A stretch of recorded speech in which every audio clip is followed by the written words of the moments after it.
It just retraced back down the discount here. If you're looking at the lunchtime range.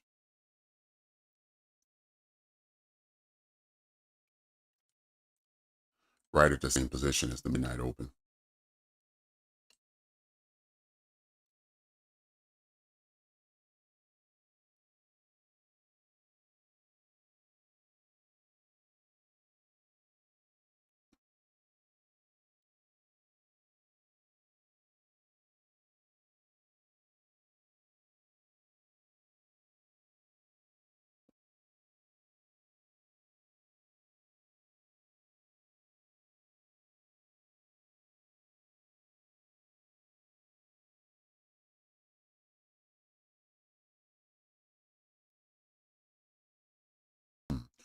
All right, let's take a look at our comparison charts as we start off our afternoon. All right, so here we go. So we can see that we continue to get a push lower during lunch for the dollar, which is good. We're hoping to see that. We're back now into the bullish fair value gap. So far, the first 20 minutes of this hour, we see we're pushing even lower. See if we can actually get lower than that and maybe balance out this wick here.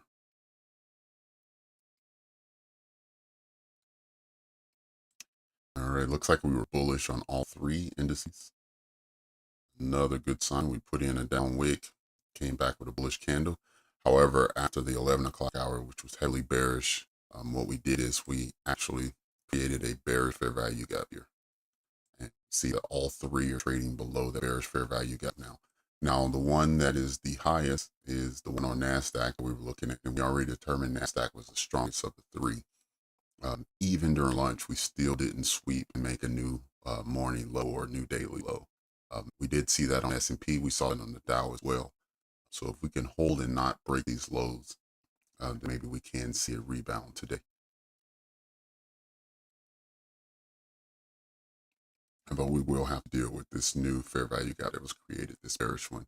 And that's the one we can see that was right above where our 5-minute bullish breaker. So this 5-minute bullish breaker, we were not able to break back through this last go round. And we have this bearish fair value gap just above us. So that's something we have to contend with.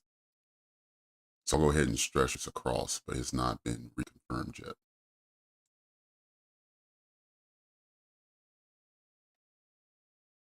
Also, let's go ahead and move our markers for the macro.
Good afternoon to Brian, Slim, and JR. Glad you guys have joined in this afternoon. And Pimp Daddy, welcome to the channel. Glad to have you. If you have any questions or additional comments, just throw in the chat. Let me know.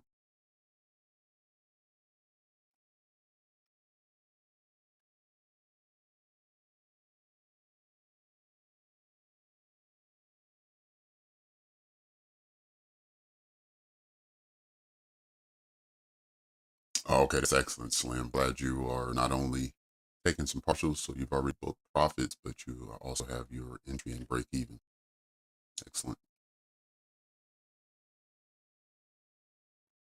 The daily city, let's check. I think we did. Yep, daily city at 119. We did tap in over lunch hour. So we tapped into the daily busy this morning and then the daily city just over lunch at 119.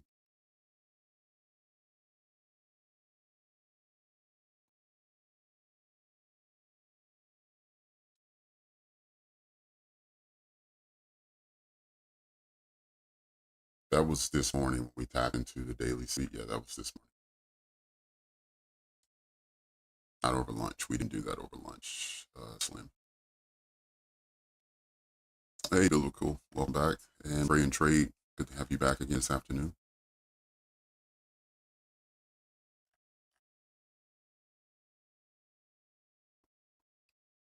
You want me to start early because of FP?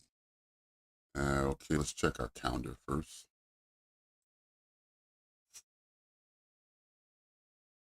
Oh, you're asking, can I trade the hell? Can I start for the 8:30? Okay, so start an hour early.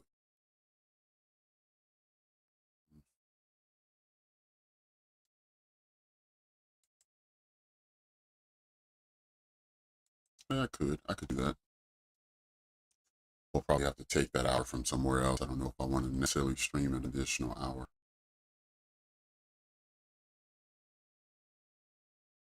but maybe we'll go until, if we start early, maybe we'll go until 11.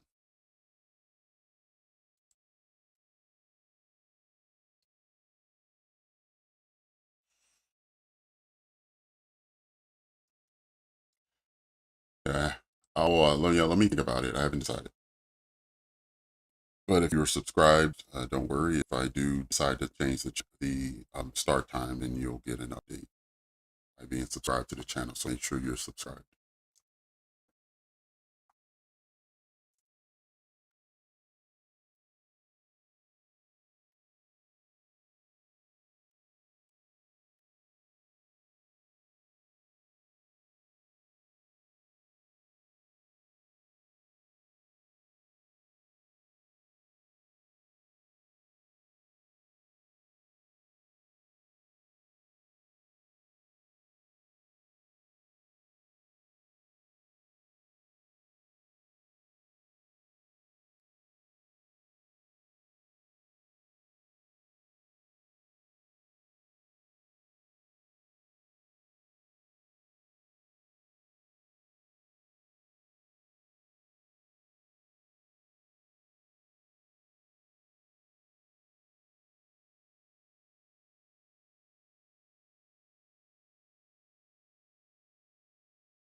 Yeah, I don't know either, biblical.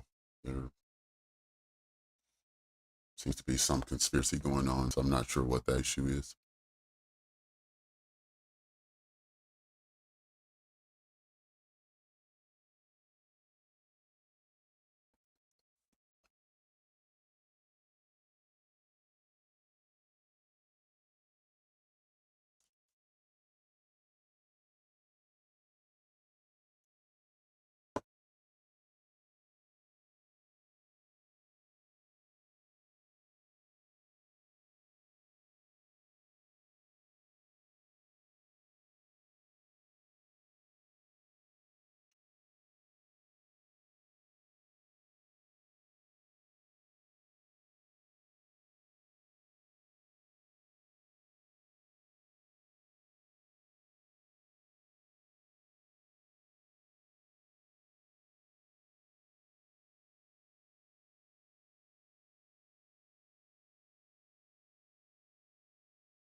Look here at market structure from the 1 minute, try to figure out if we're bullish or bearish. Let me just give me a second.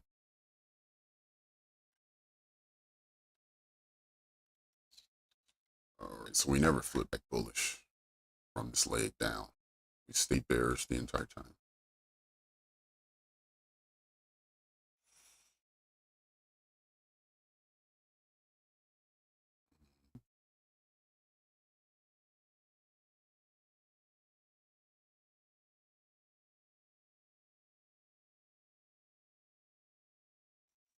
Flip back to bullish would occur at 987. 987.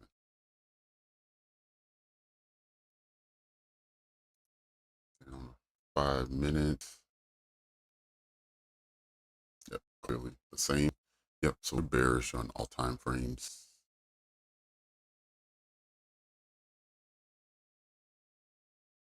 Till we get to 15.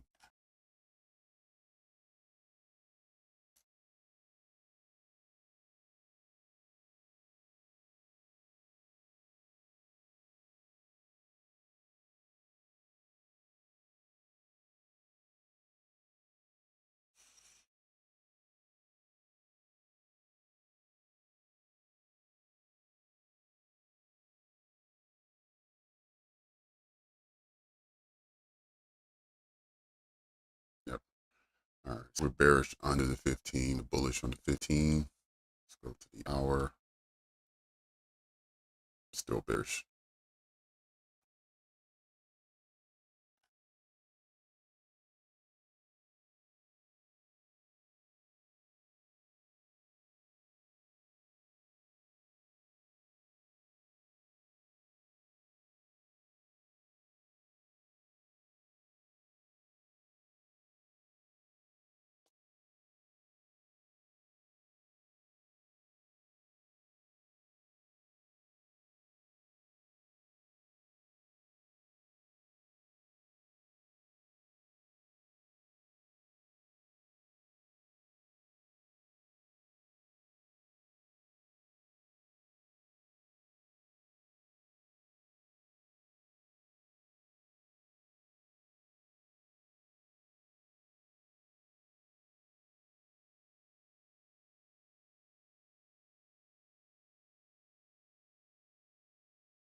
trade entry is 62%.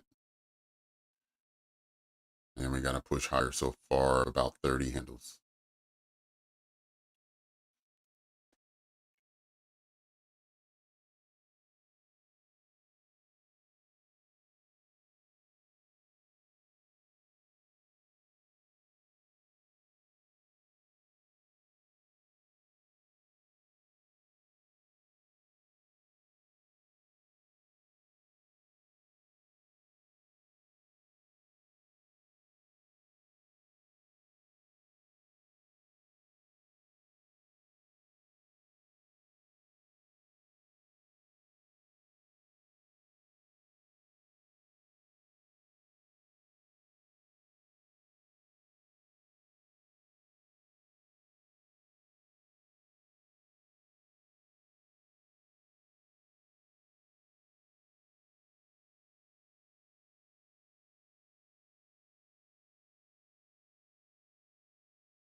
Tap down here on the 1 minute.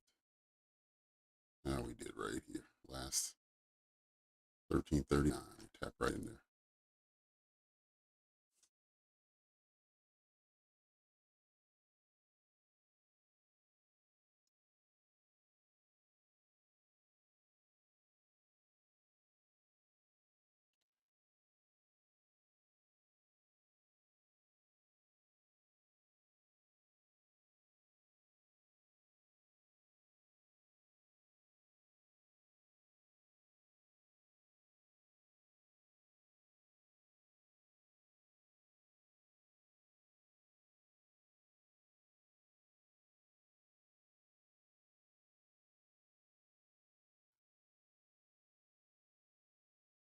Don't you hate when you marked it up perfectly and didn't take the entry?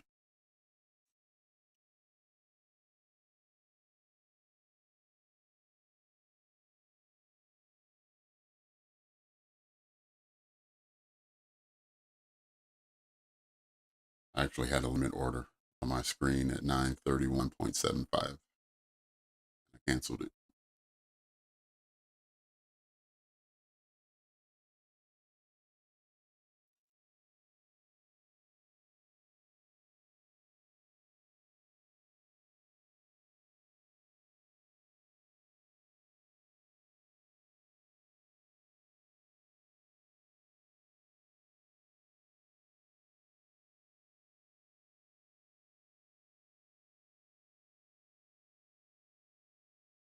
You see, 1127.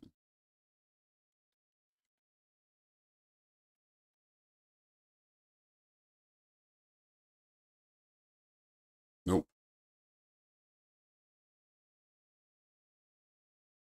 not a bullish breaker.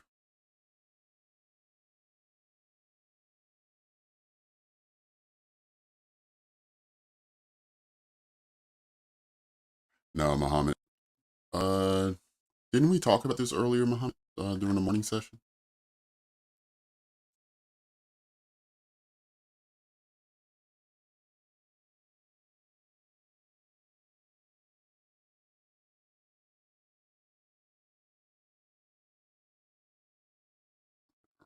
Equal highs here at around 953.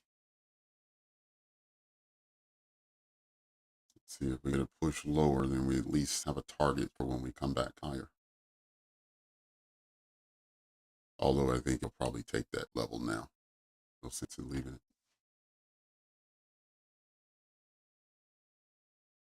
And there it is.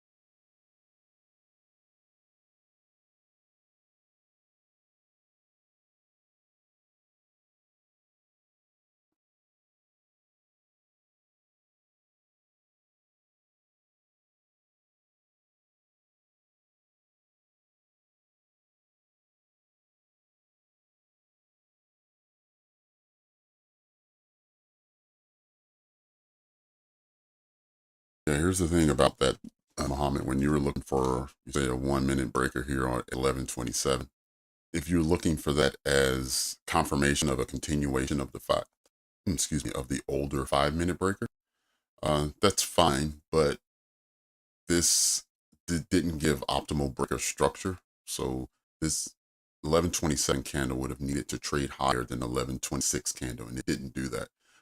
But let's just say it did, and you wanted to use that as a 1 minute breaker. Um, Confirming this breaker also confirms the larger 5 minutes. So you might as well just use the 5 minute, which has been around for a couple days already, and is a bit stronger. So I would have just used that one.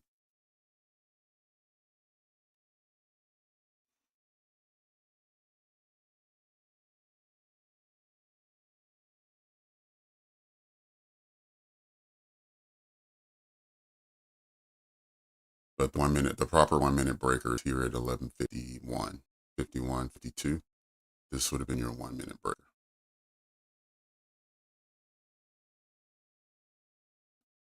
Because if you look at this structure right here, Mohammed, on the one you were looking for, there's no swing high. You need a swing high. So remember, swing high is a high with two lower highs next to it, to the left and to the right. If you look at this structure here, there's no high with lower highs to the left and to the right.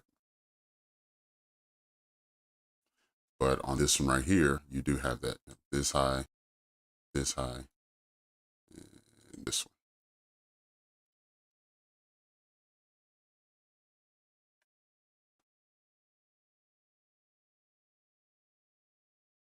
You got to trade lower. And then you got the rebound, trade higher, closure, tap in for TP, tap in a second go for a new TP, higher TP. Okay, look at Bryce just running away here. Damn it, that would have been a sweet entry at 931. 50 handles from there.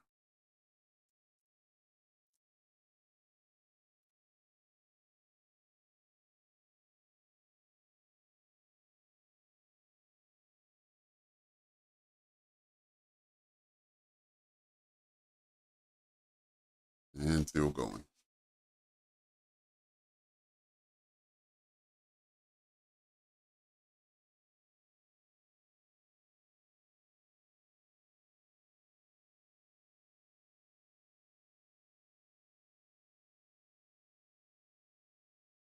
Oh, biblical, sweet.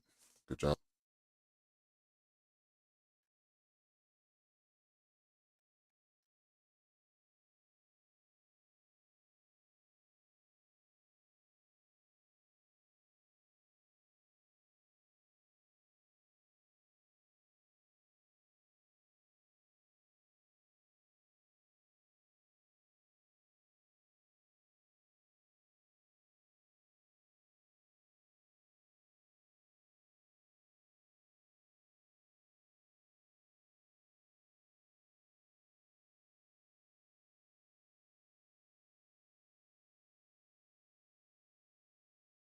No problem, Muhammad. Oh, no problem. Yeah, we're all learning, and I had to do the same thing. That was one of the things I discovered when I did my back test and I tried to find breakers that didn't work. That was one of the things that I figured out is that without having that swing high there, more times than not, you end up getting a losing setup.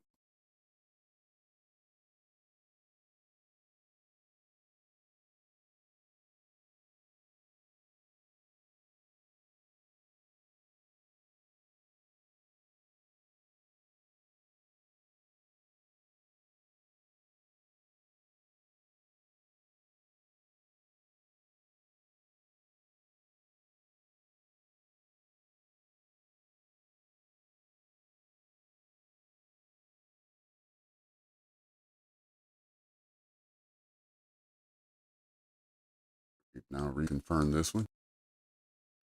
And we have the macro coming, so let's see if we get a retrace back into the range.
Yeah, you're right. Cool. I've missed many entries.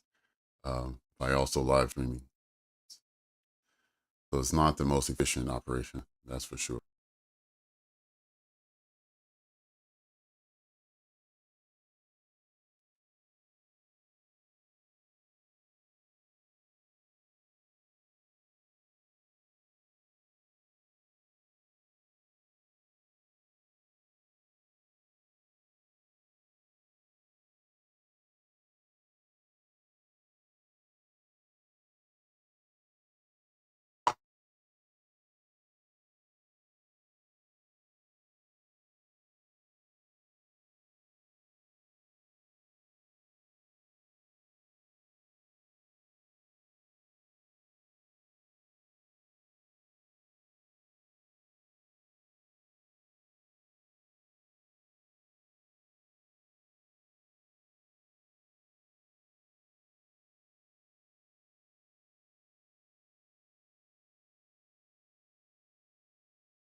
30, 130. A nice pivot time. If you look back, if you look back at previous days, previous weeks, you notice at 130, a couple times a week, that's when price will change direction. So always keep that time frame in your mind as you're watching price and look at 130 to see if you get reaction in the other direction.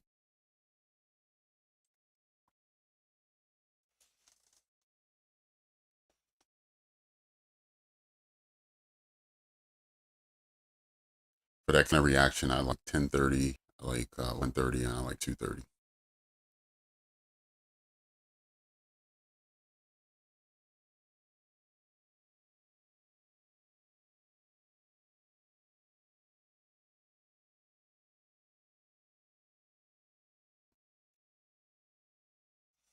$19,066. Okay.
Brian, which one are you referring to? You said is the breaker 5 minute from this morning. You talking about this one right here, Brian?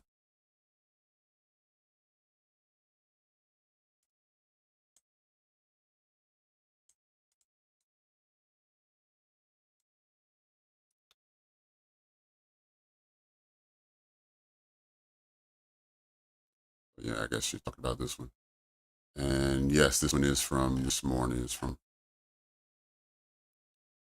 about 7. I guess it's created at 7 o'clock this morning, between 7:20 and 7:30.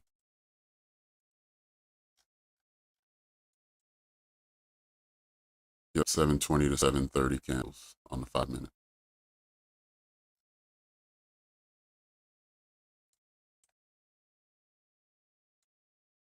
And then we have up ahead is this bearish one from earlier. Also on this is on the 5 minute as well.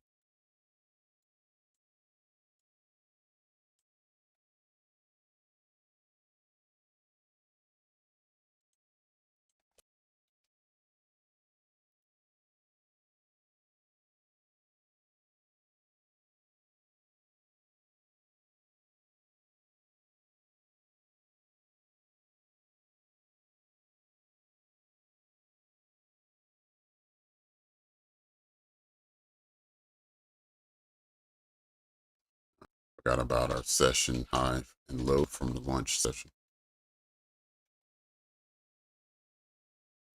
130. So we did have a lunch high at 963, which was at 1240, created at 1240, and that's what we drove through at 140. So an hour later, we pushed right through there, reconfirming his 5 minute bullish breaker and taking out the lunch high.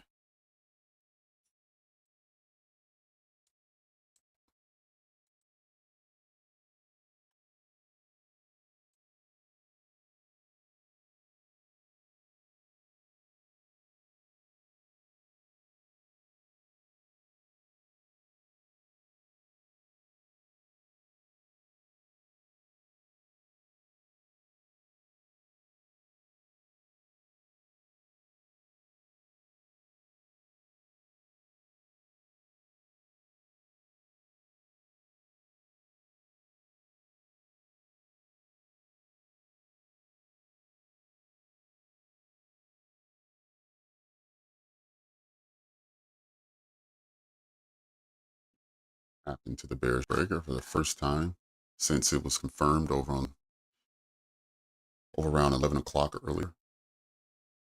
So I'll go back up to a 5 minute.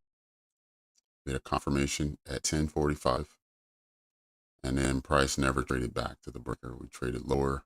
Then we had our lunchtime activity. Now we just pushed higher during the 1 o'clock hour, and we just tapped in at 19:27.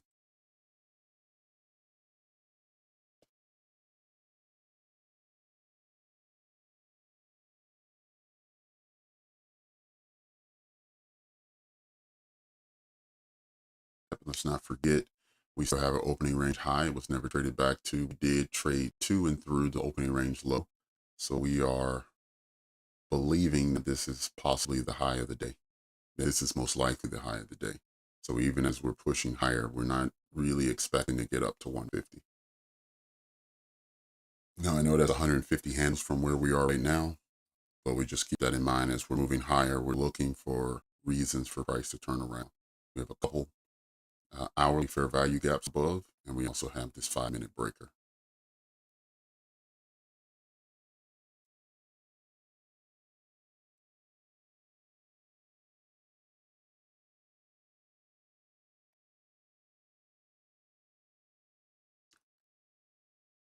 Tap right into the breaker during the macro. So all things are aligning. We have an hourly fair value gap that then is being supported by a 5 minute breaker. Breaker was tapped into during the macro, which is what we like to see for entries. So then that would be 19.026, just looking for 25 handles, take you down to 19 flat, which we've already surpassed. So it's around 30 handles delivery or 35 handles delivery already.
this turns into the silver bullet here.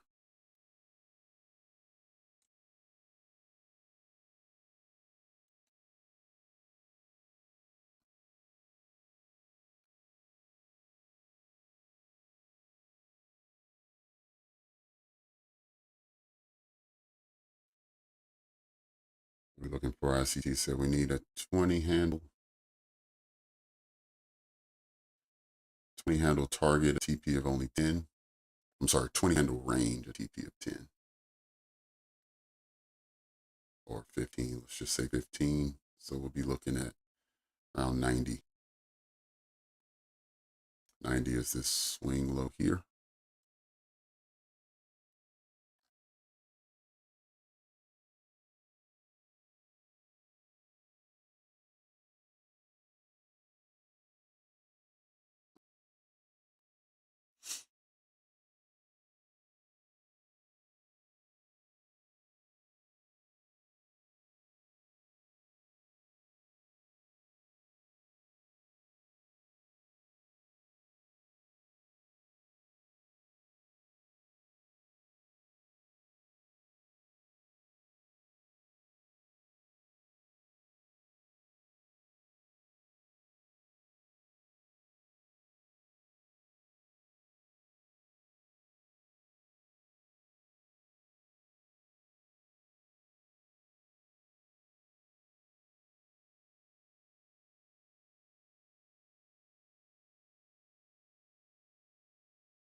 Okay, so we ended our macro. We'll see if that entry there turns into a silver bullet or not. Right now, it's iffy, but it still could deliver.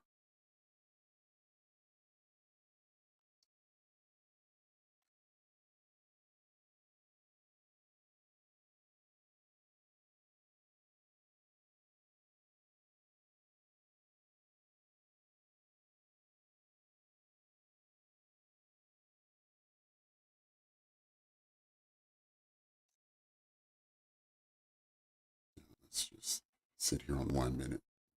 Give it a few more minutes to do something.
Exciting price action here the last 20 minutes.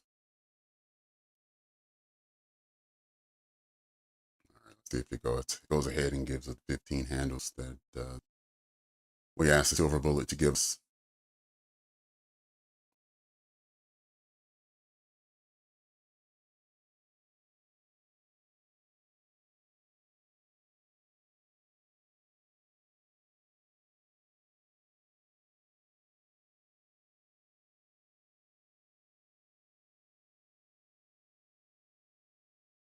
All right, there it is. So there's the silver bullet, 15 handles coming out of a fair value gap right here on the 1 minute, 2 o'clock.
See if this liquidity that it took right here was enough to then push price higher.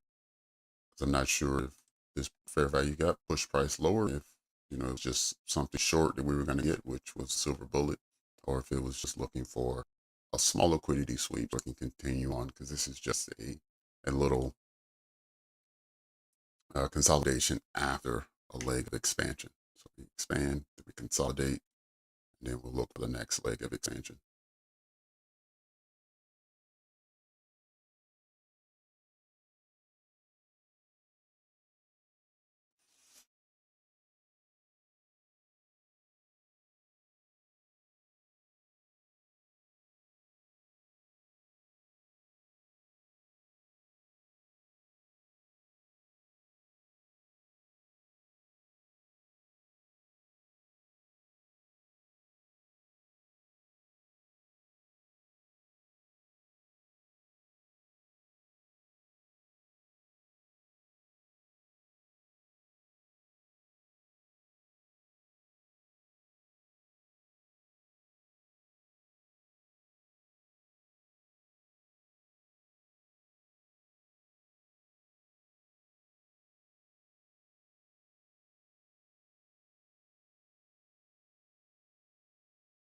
Not in the macro, so I'm going to leave it on the 5 minute now.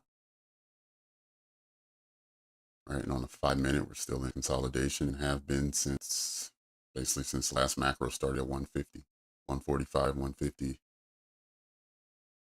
So we're about 30 minutes in this area now. At some point, we'll break free.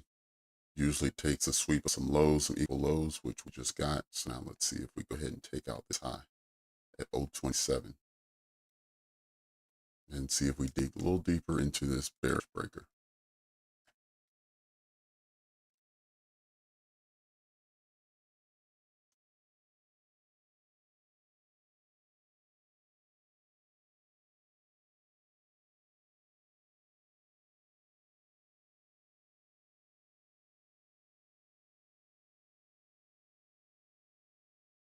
No, so this is a 5 minute. This is 5 minute right here.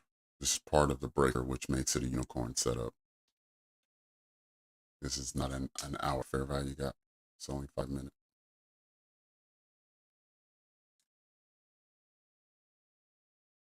Actually, maybe it's the 1 minute.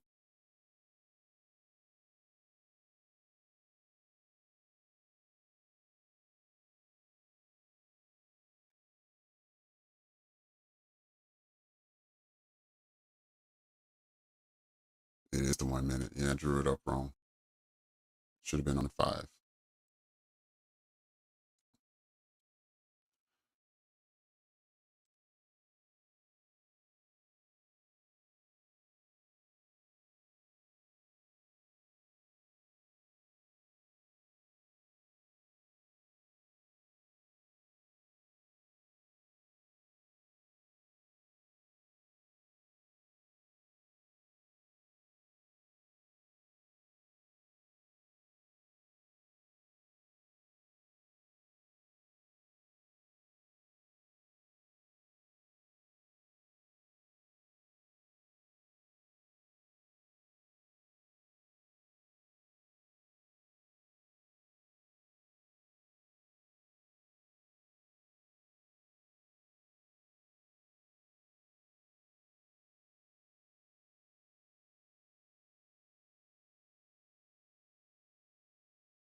No problem. No problem.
We're getting ready to produce once again.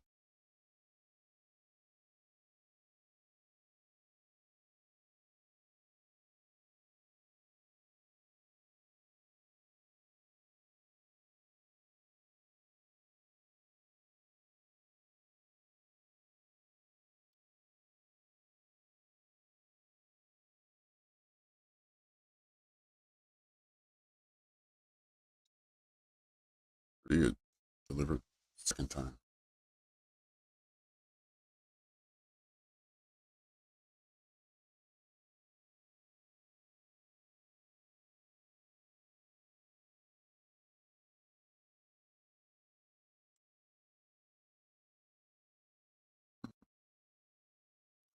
All right, let's go ahead and measure this up and just see where we're going.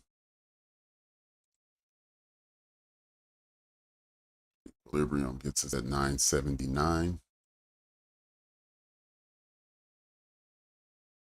All right, we're currently bearish on all three indices plus the dollar.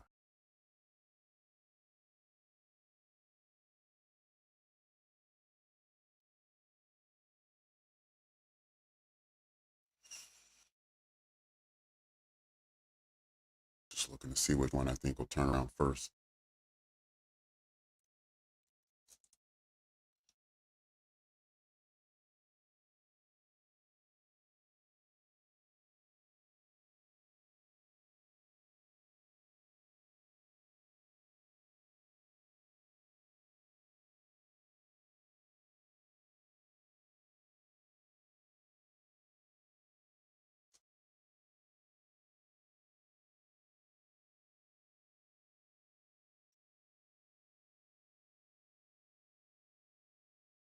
At 62% retracement, right at 62 is our bullish breaker. So if it wants to balance price that much, then we'll get right back into the breaker.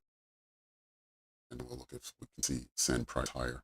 And it may actually just ping pong for the rest of today in this range.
Oh, you took it both time, Miles? All right, excellent.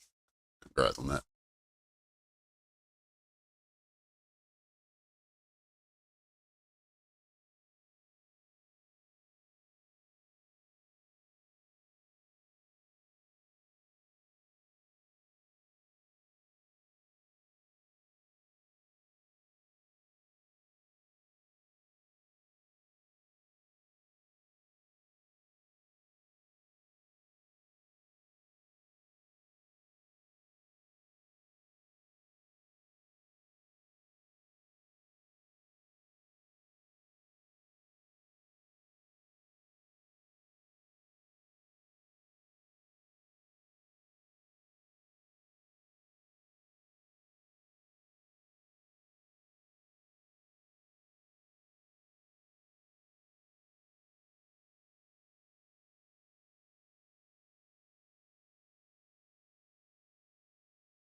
this little situation here where we traded higher than this low. We then have a swing high right here. We've also traded higher than there on the same leg up.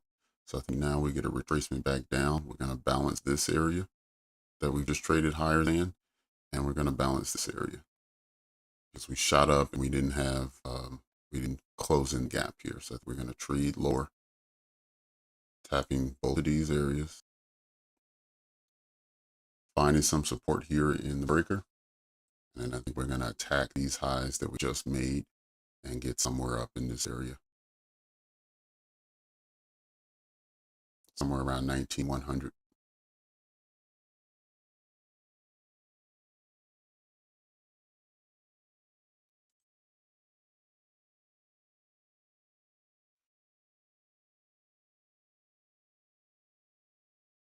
And for all that to happen, this would obviously become a market maker by model. We would be in, so what we would be looking at is leg one,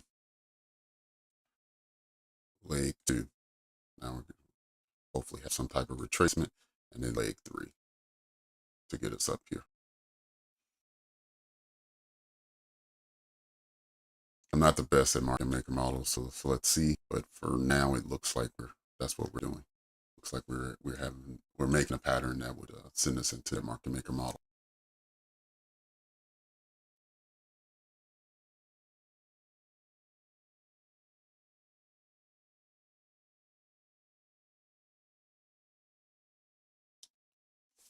I will say the last, I think 2 times I thought we were in a market maker model, we ended up failing and trading lower.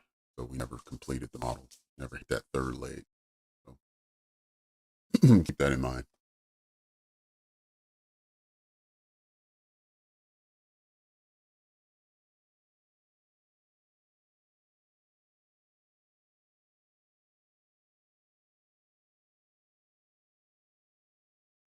Thanks, Sid. Appreciate you. And Sid, I think this is the first time I've seen you in the chat here. So welcome to the channel. Glad to have you. Anyone else new to the channel, make sure you subscribe and then jump in the chat and introduce yourself. Just let me know where you're trading from and just how long you've been trading.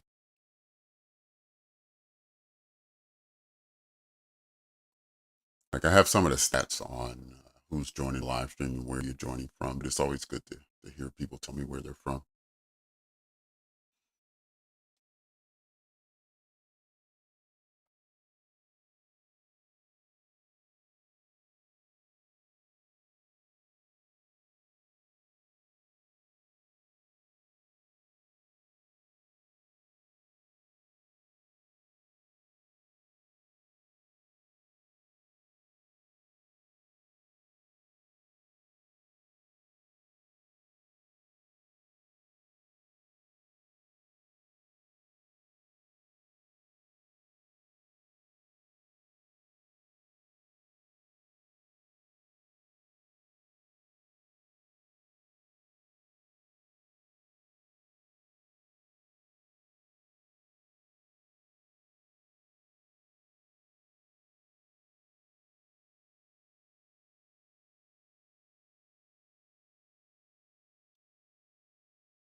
Leave it here for just a bit. We got about 15 minutes and then we'll be in the next macro, the 250 to 310. Oh, Zed, you're from Jordan. Oh, that's amazing. You won't believe this, but I used to live in Aqaba.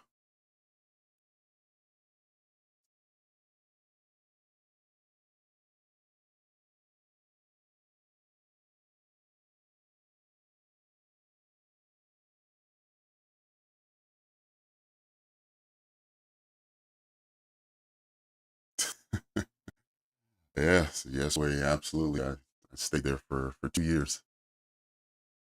No, I'm so disappointed in myself that I wasn't a diver.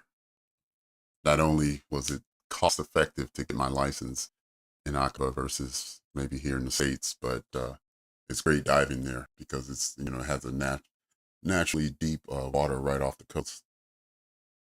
So yeah, I missed out on all of that.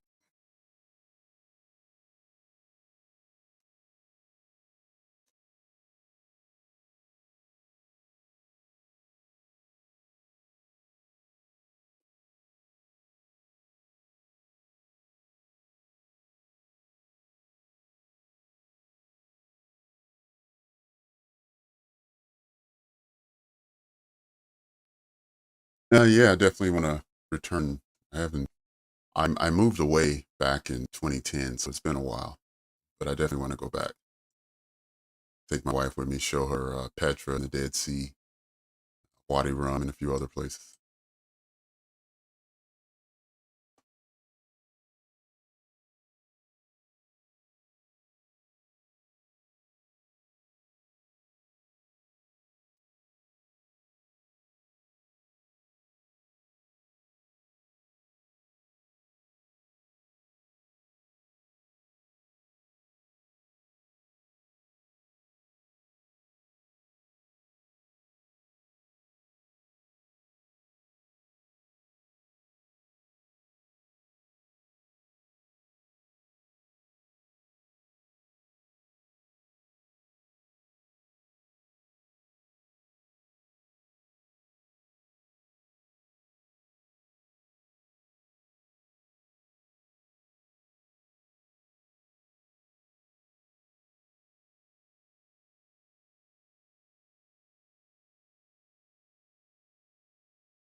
All right, yeah, I still think we're sitting here waiting for the next expansion leg here to pop off.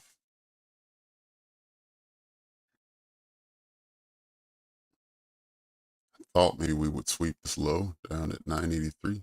So far, nothing's happened.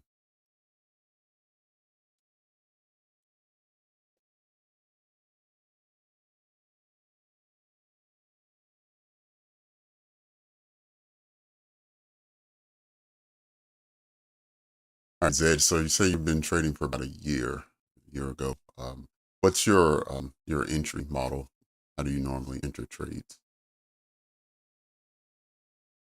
I try to do like 90% breaker block unicorn models as my entry.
Oh, okay. Yeah, I think I did as well.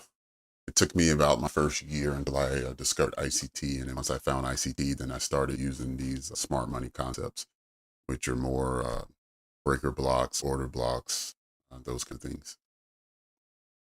But we do have different style traders here. We have some traders that like VWAP and some of the other tools. So don't feel like you need to change in order to hang out with us on a daily basis. It's just you'll hear me talking about breaker blocks. So, um, but I'm happy to look at any other setup that you might have as well. You have any if you have any questions or you need someone a second opinion on your entry.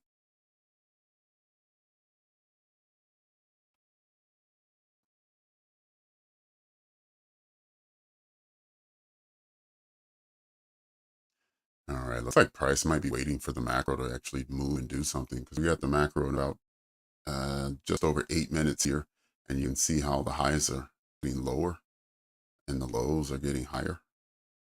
So it's just running itself into point of no return where it has to break that trend. But it looks like it wants to wait until we get to the macro. So 250 will be here before you know it. So about another 8 minutes.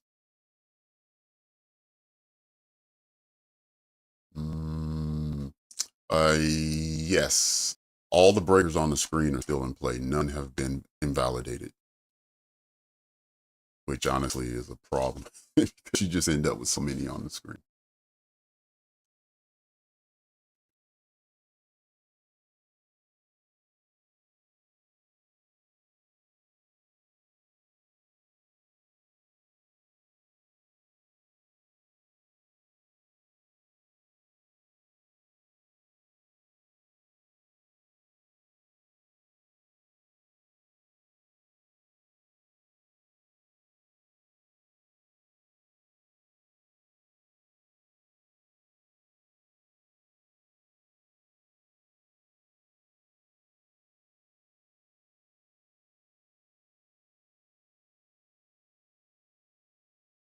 So we still have the bearish one up top.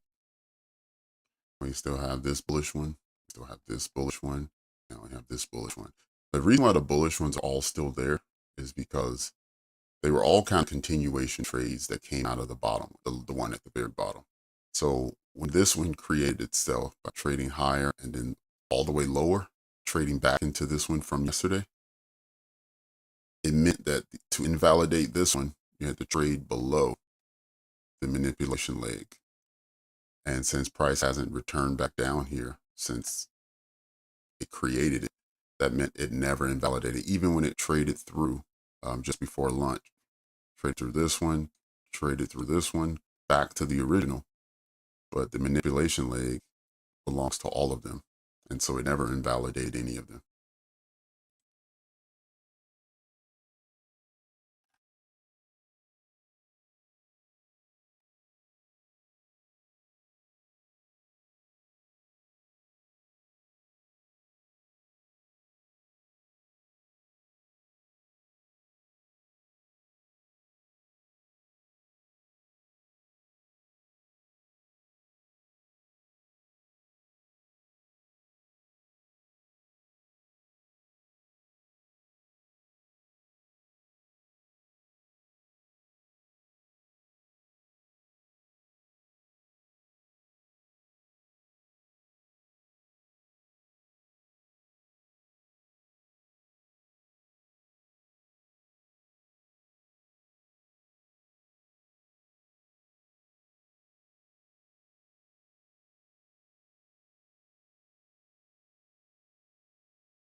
Yep. Yeah, you definitely need to sit around and wait for the best entry and wait for your entry more specifically. That was one of the lessons I had to learn, was that not every price movement was my entry. So I shouldn't try to be into every trade. I should look for my entry to create itself, present the entry that I like, and then take it from there. That's the only way that I can consistently measure or that's the only way I could be consistent and the only way I can measure my progress. I used to take just whatever kind of trade I saw, just went off a feel, or if I saw an impulse candle that was in the area that I wanted to take trade from, I would just jump in with a market execution, and it was just a bunch of undisciplined behavior.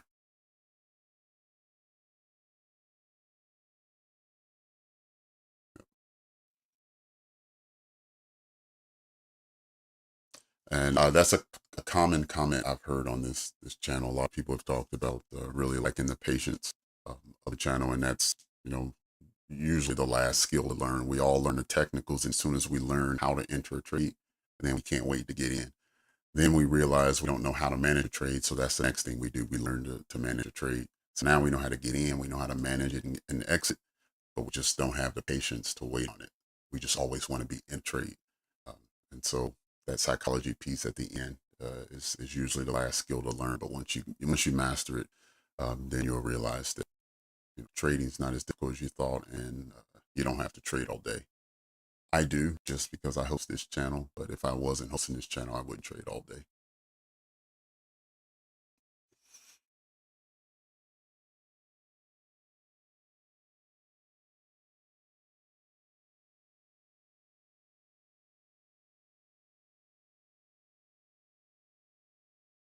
Right, we're getting really close to next macro. Also, This is where price needs to break out of this little range here. Go ahead and draw it up for us.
Go ahead and move those out of the way now.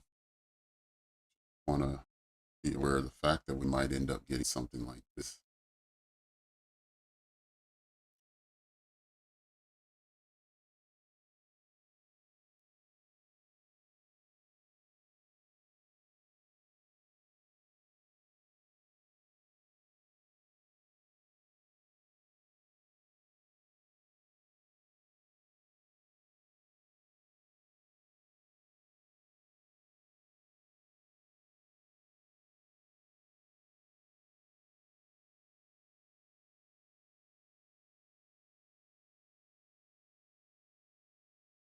All right, I'm putting on the 1 minute now. We're only 15 seconds away from the macro.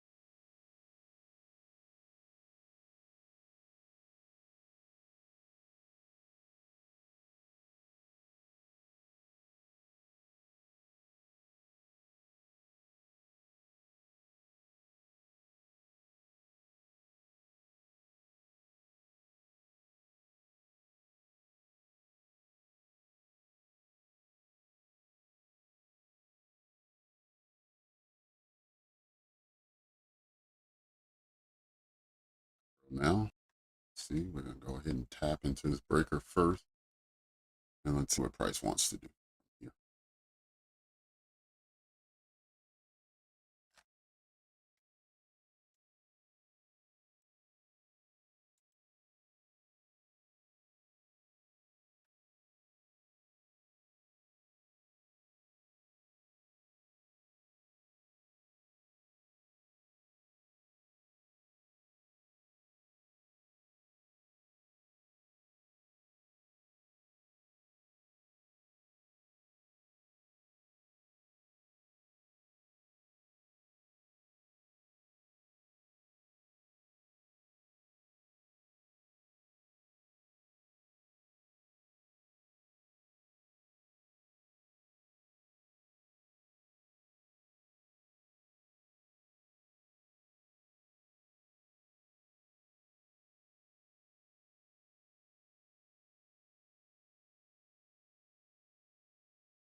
There we go.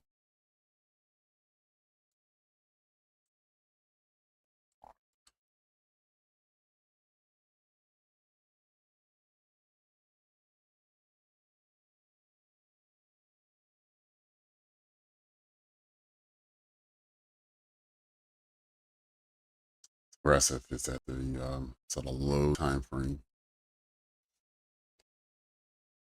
It's all I could find as far as a bearish breaker on low time frame to support one above.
We're gonna grab some water right quick. I'll be right back.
Check out this low yet?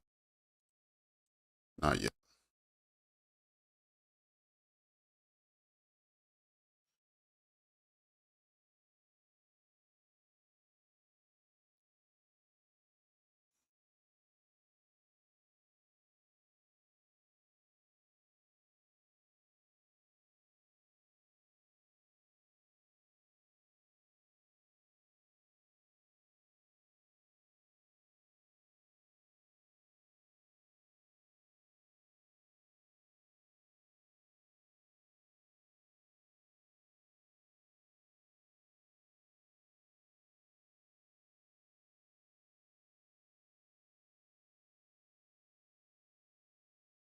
20 handles there.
No fair value gap this hour. And Pimp Daddy, that's you're gonna find that whenever you find a section of time where there's consolidation. So in order to have a fair value gap, you need expansion, and so consolidation doesn't really give you that opportunity. Not to mention, it's so much back and forth that you know with mostly wicks, so everything typically overlaps.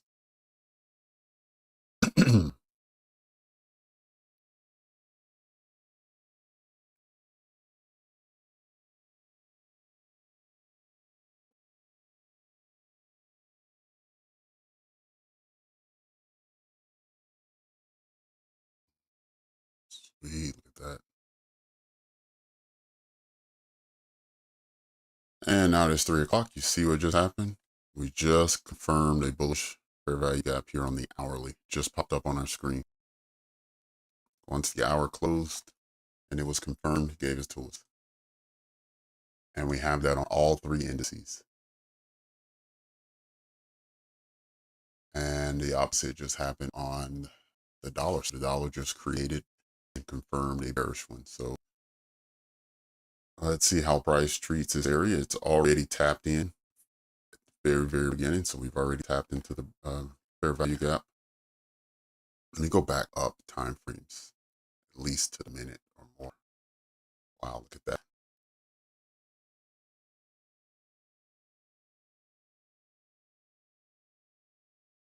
And what do you know? What just happened?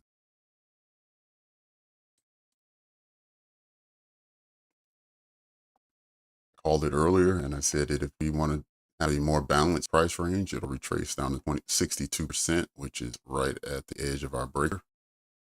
That's right here. That's exactly what just happened.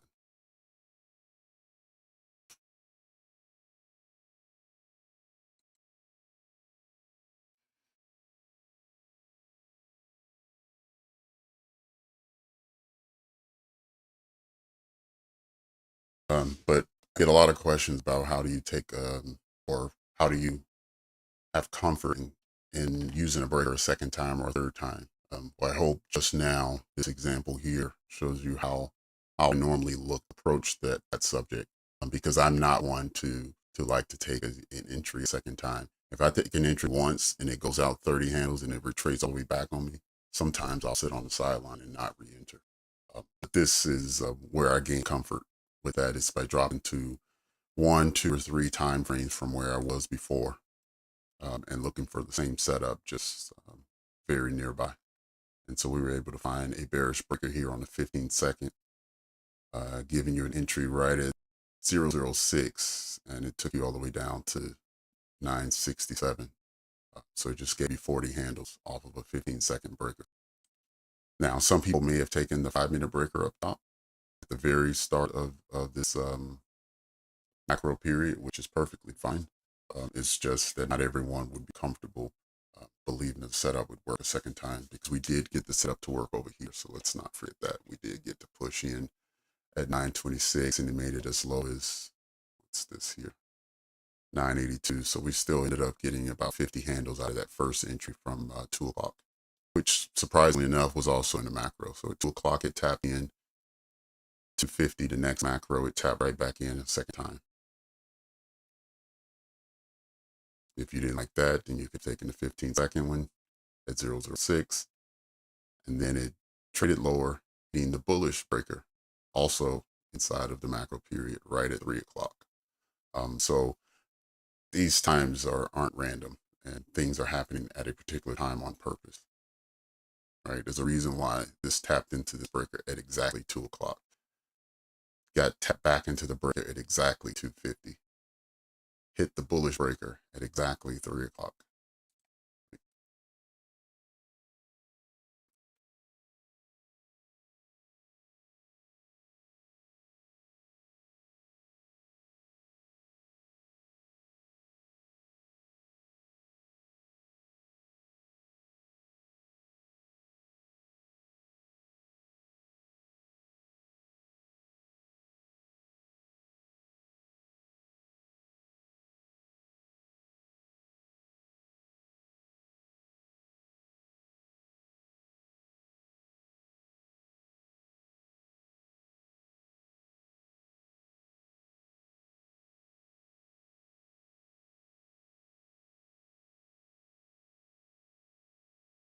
I don't know if it's still going to produce what I thought earlier, but remember, before we even started,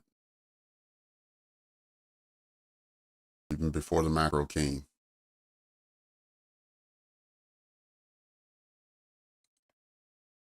I thought we might do this. We're going to hit this. We're going to hit the top breaker, the bearish one. Trade lower, hit the bullish breaker, and then come back and see if we can't push higher and remain bullish for the day. Now, a lot still needs to happen for that to occur, but the first leg already happened. So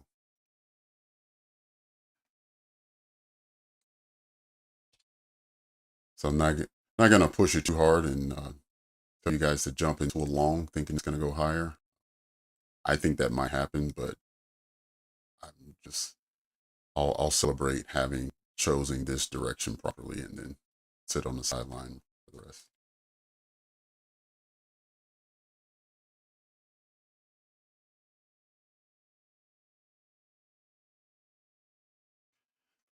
All right, so on the dollar, we're sitting inside of a bullish fair value gap right now on the hourly. So it traded in there last hour. It's still sitting there now, so we could get a bullish push out of here. But matter of fact, let's just go down and let's take a look at it together.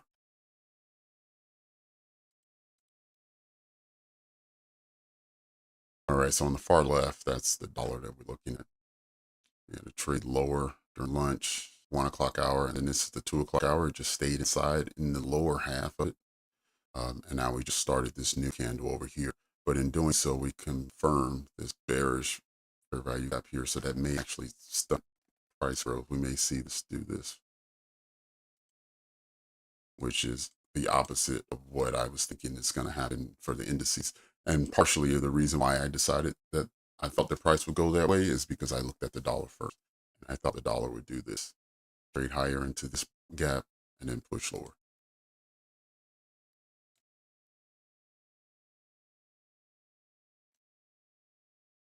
You can see S&P put a hourly fair value gap inside of a larger one. So we have double confluence there. We also have the fair value gap here on the Dow that was confirmed.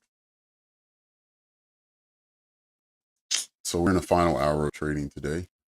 Let's see what the range is for today. Okay, not very much.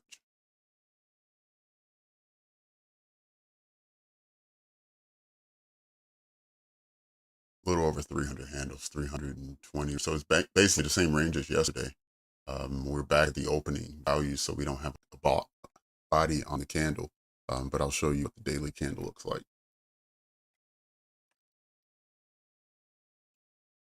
Right, and you can see how we're just we have the bearish breaker on the daily above us, the bullish breaker on the daily below us. There's really no gap in between.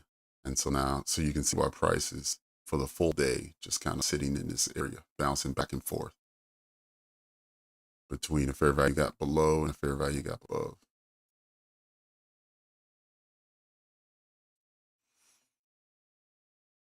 Right? Candle body extremely small. equal lows to yesterday. Remember, we didn't take the low. The other two indices did trade below the low. We got close to it, but didn't trade below it. And Nasdaq was the only one to trade above the day before's high, but it only did by a little bit, and then we started trading lower. So NFP tomorrow. Don't forget, NFP is tomorrow. I think NFP is what's going to break this range. So we'll see if we break to the upside or to the downside. But not surprised that we've been holding in this one position for the last couple of days.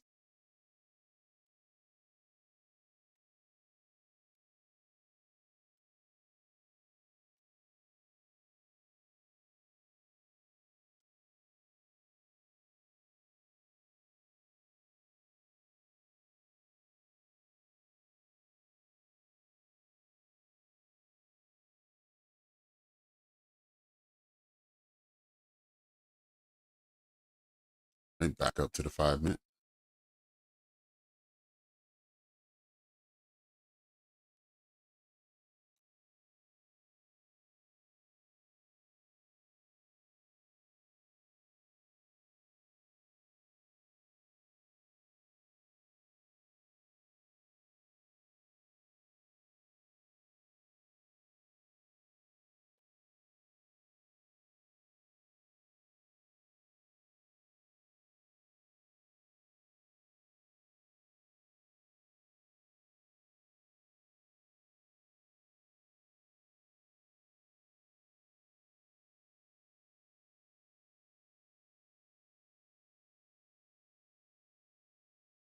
Last week's low.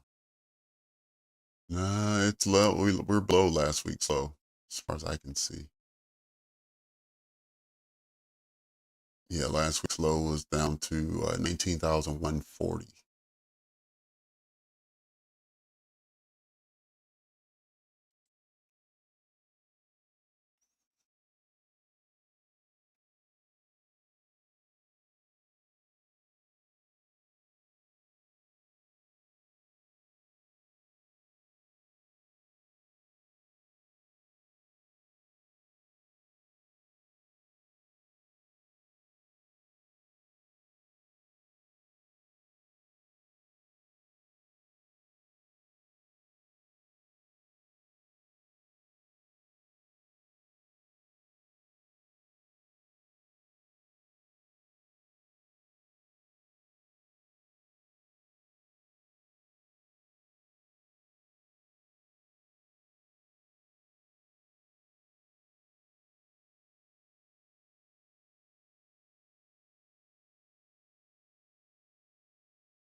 Okay. Yeah, I was thinking we could get to 953, but 940 is what that. A little bit less than consequent encroachment. Okay.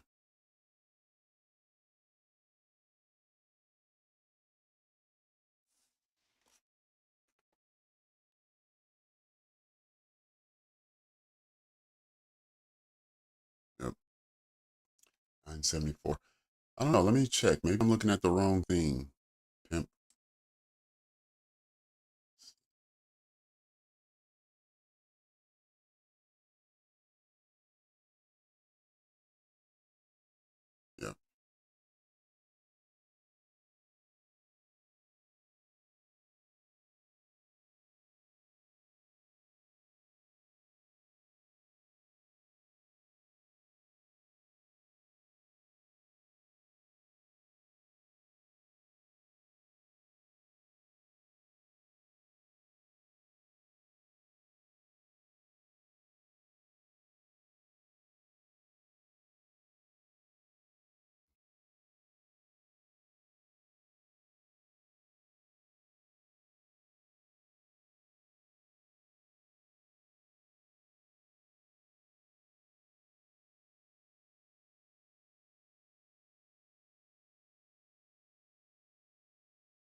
I don't know. How happy it's a tall order getting back to the midnight open.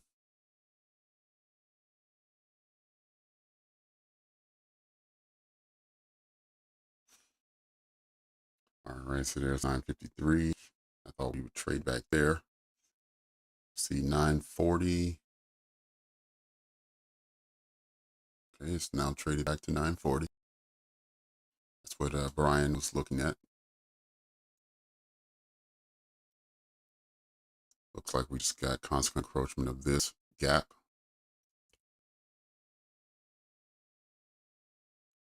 El Jefe, look at you. Look at that.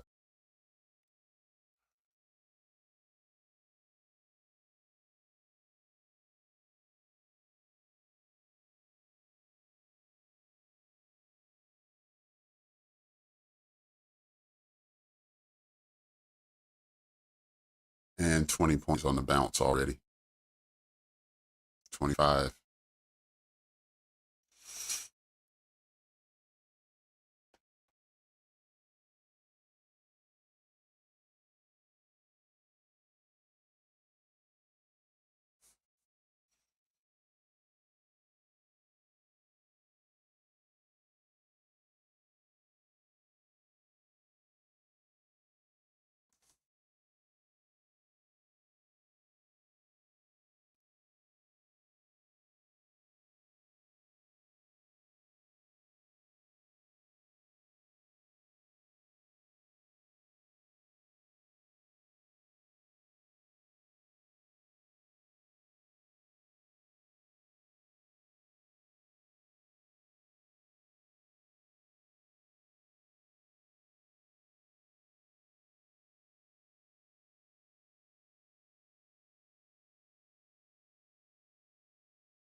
$35.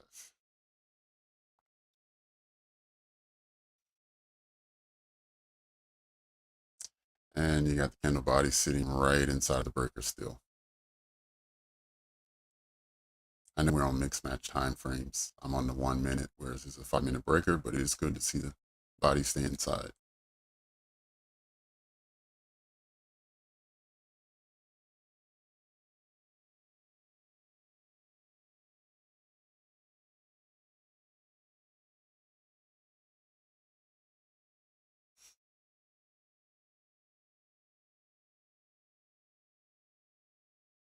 You're right. I'll have it could because it's already delivered 40 handles off the bounce though. So I don't know if you took that entry or not, but had a good reaction so far.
Yeah, let me just show you on the 1 hour sort of what's been going on.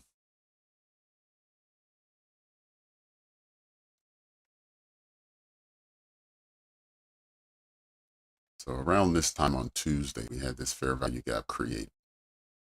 Right? Follow where I am. Whereas price pushed lower throughout the night. We had consolidation through London, and we had a big push during New York AM session. Then from there, it just kind of trickled itself back down for the next 24 hours. Then we had this big push again, New York AM session.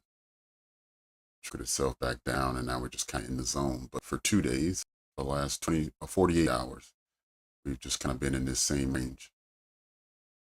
Just sweeping lows and highs is what's been happening.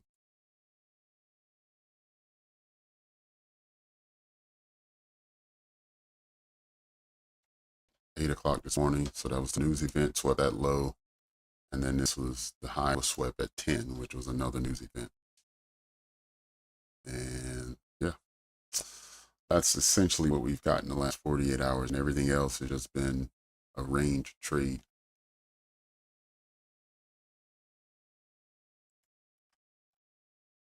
It's slightly different on S&P, so you did get a sizable push below that low. So it's not just a consolidation trade, but it is still trending downwards.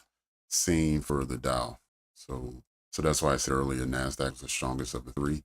But even in saying that, you can see it hasn't really even left its range. It's just staying in the range.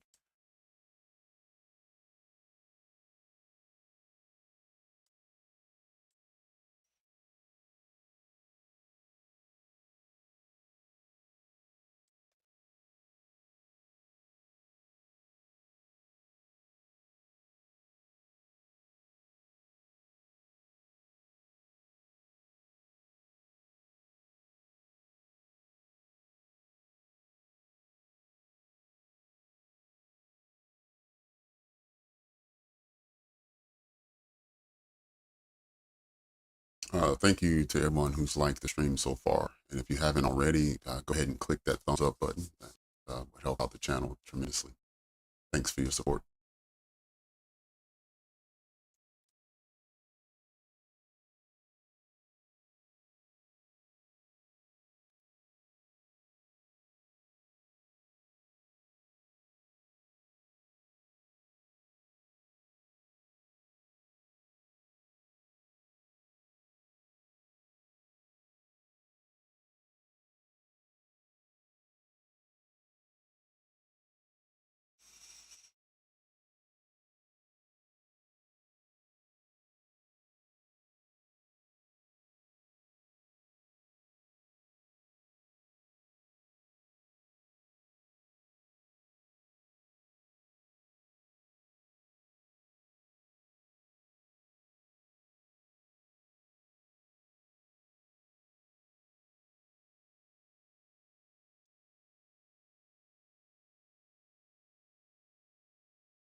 Okay, so far, El Jefe is building straight out of your midnight open position that you called out.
push from here and right on cue.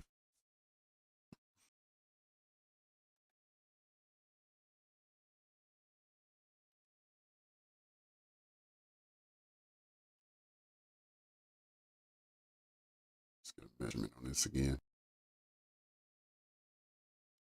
Okay, so we can push all the way down to 88%.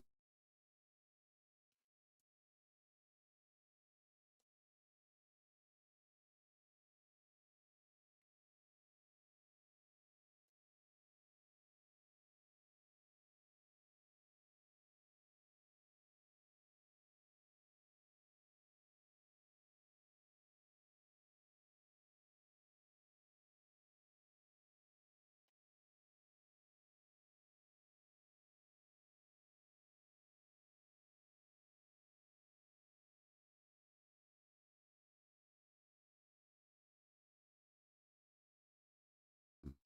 50 handles from the night open.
Oh, made it out of the breaker once again. Remember, the breaker was never invalidated.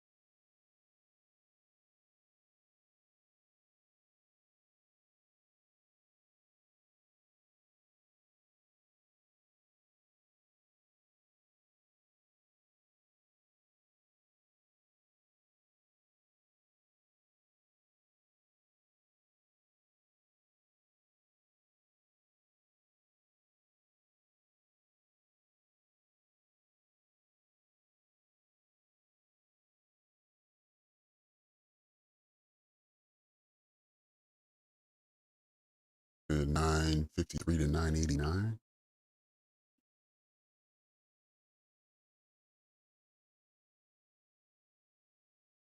Oh, this 5 minute breaker here really is stemming from over here. It comes from 7:15 to 7:30 candles. So that got confirmed here on 9:35. It's just that we traded below it. And so you want to see it reconfirm, which was done here. And then it traded back in, push lower. So you just, still looking for that confirmation here once again.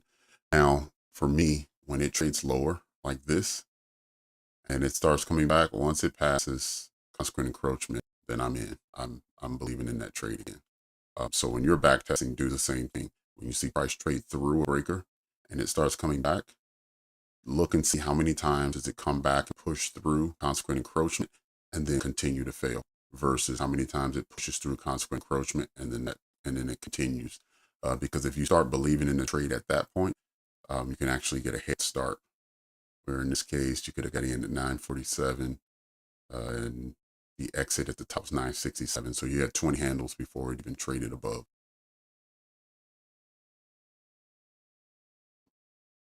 But to answer that question, Loot, it had already been confirmed multiple times, but the reason why I wanted to confirm it again was just for an ultra conservative entry, since I'm talking to all of you about how to read price action or how to read a breaker. So I try to give you the more conservative entry.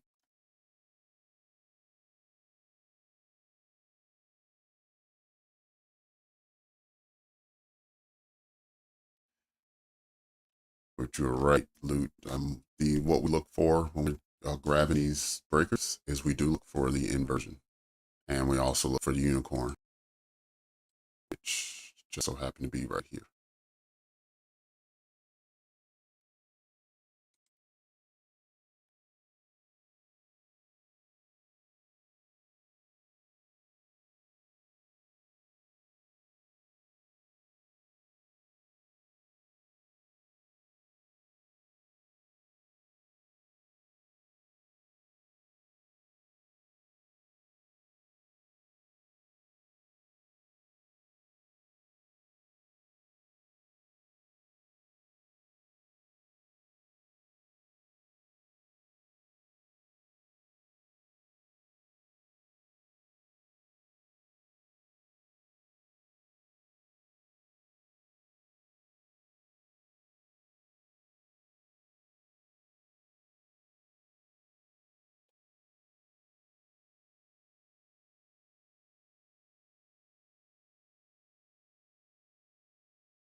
All right, let's see how far we go here.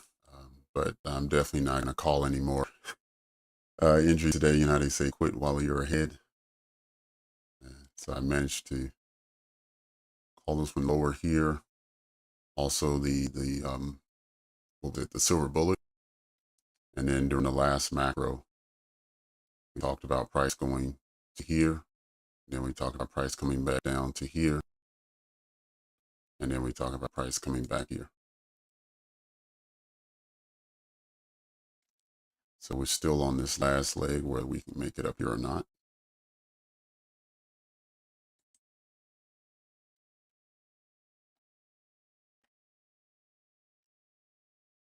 But anyone who took this bullish entry here from the breaker, you should be your stop should be in break even.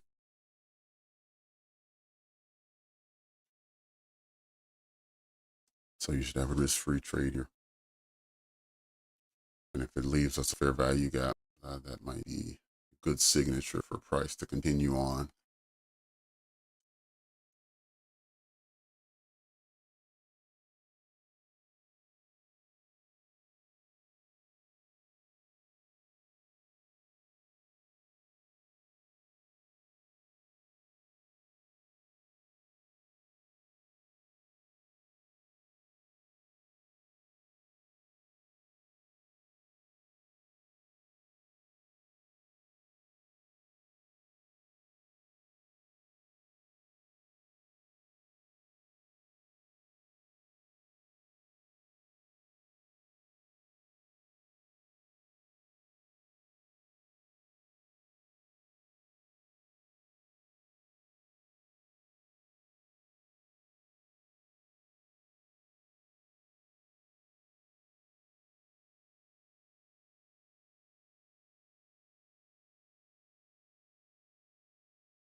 Yeah. Got a question about inverted and then inverted. Yeah. I think I mentioned this the other day, but this is my favorite signature in price, where the inverted and the new one going in the direction of price occupy the exact same space. I mean, it doesn't have to be precise like to the tick, but look at how it's essentially the same. They share the same low container. This container. This candle here at 1520 is they both share that, so that's why they have the same lower edge. But even the upper edge is very close to one another. So when I see that, then I take the second one as where I believe price is going, and so I would believe in this as a bullish setup. But that would only happen after this candle was confirmed and done, because now we have the fair value gap. So then I would be looking for a retracement and then taking it out of there.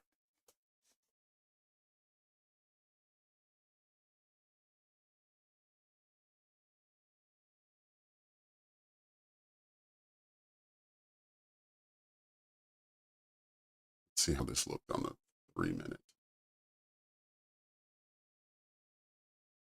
About the same, and then on the one,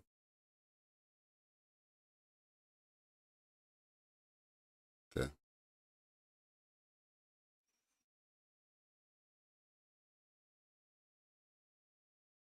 Let's get back up to 5.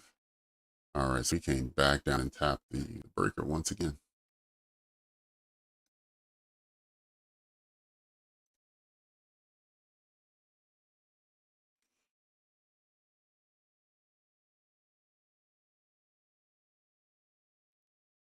The dollar completely shut down on us this hour. It hasn't done anything.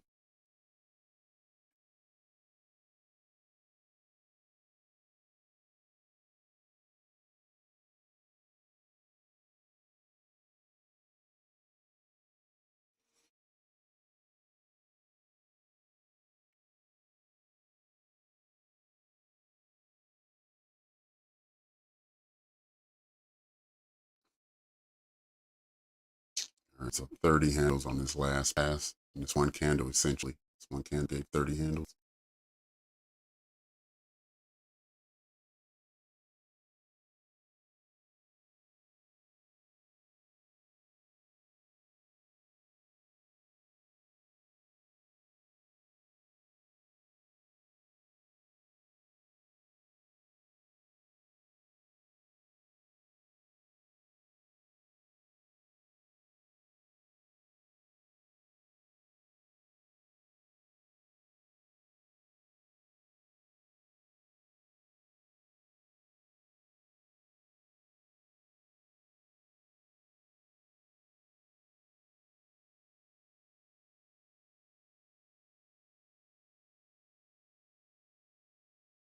Um,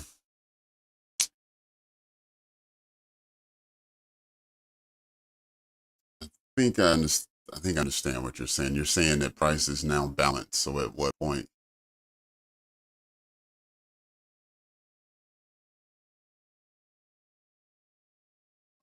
price to themselves, because they are now balanced price ranges? You wait for the push outside. Yeah, when it continues to bounce back and forth like it is now, at some point I'll step outside of the market and just say, you know what, I'm okay with this area. I'm done. I'm waiting for price to trade out of this area, and then I'll look for another entry. That happens quite often. I don't like the back and forth action for several days in a row.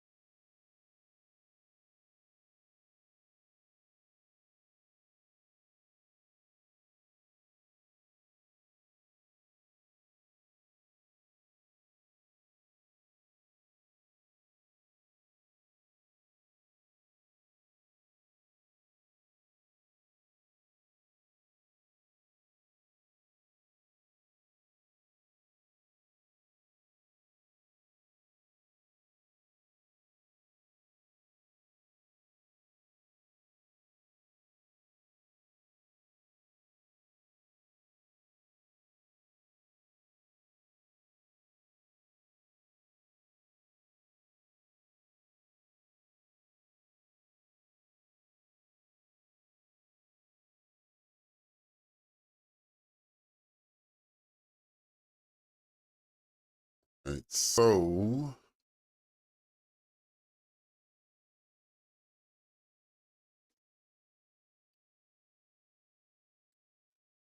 I don't know how many people have seen this before. I forgot I didn't have my go back. Many have seen this right here, where this is the Nasdaq 100 companies with their weighted average as part of the portfolio. I had never seen this before until I just pulled it up just now. I heard people talk about it, but it's not anything that I've studied or familiarized myself with. But the one thing I noticed is Broadcom, number 5 on this list, making up about 5% of the whole Nasdaq 100. They are announcing their results today after the session's over.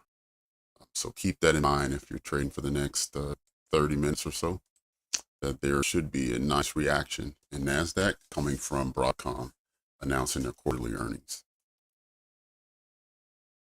And that came from this chart right here. You see Thursday after the close, Broadcom is the first company at the top. So when they announce, it should have it should have a sizable reaction to where Nasdaq is going to move.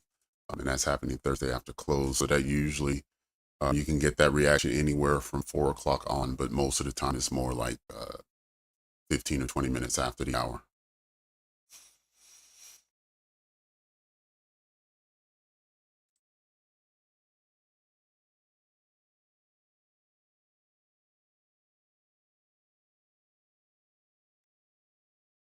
All right, now we're getting a failure in this area. So pushed up 30 handles and it failed.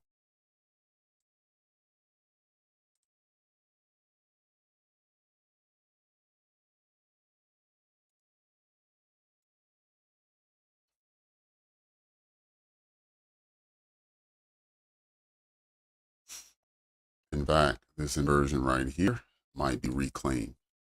What did Luke call it? The inversion of inversion of inversion. So we'll have it where it was a bearish breaker. Then price traded up through it, turned it into an inversion, and price traded back down, reclaiming that fair value gap as a fair value gap. So let's see if it uses it or where does it close.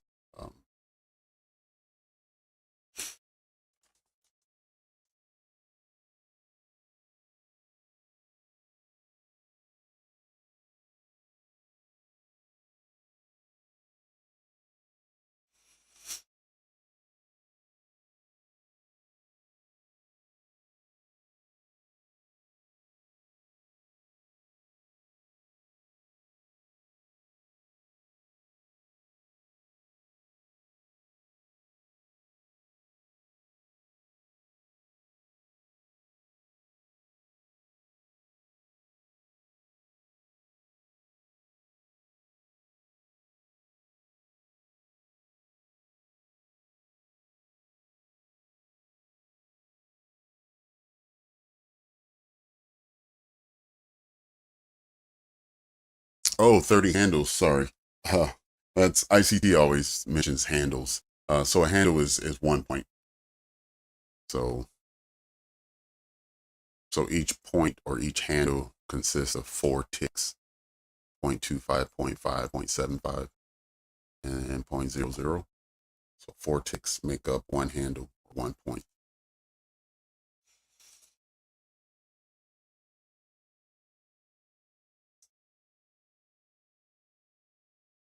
Nope, don't feel sorry to ask, Brian.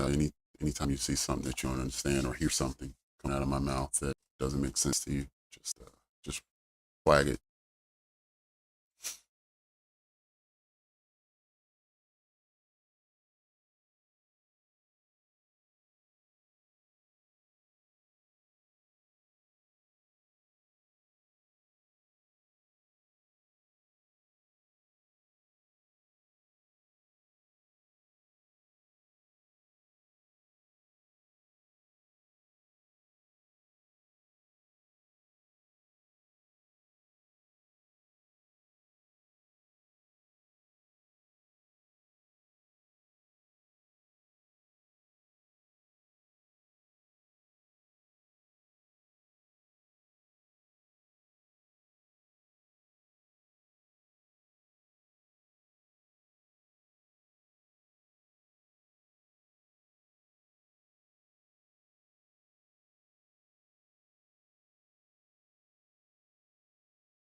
Well, yeah, that's what happens. That's what comes with being in the market for over a long period of time, is that you start to learn those little nuances that sometimes price can come back and reclaim that same area that it once violated.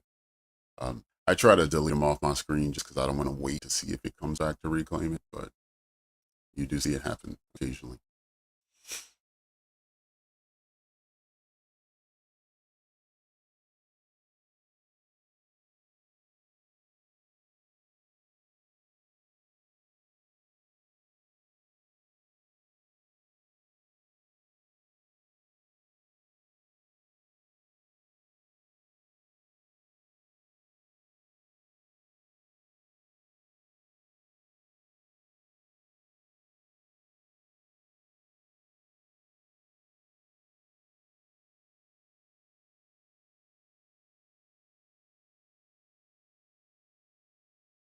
Right, macro time, 350 to 410.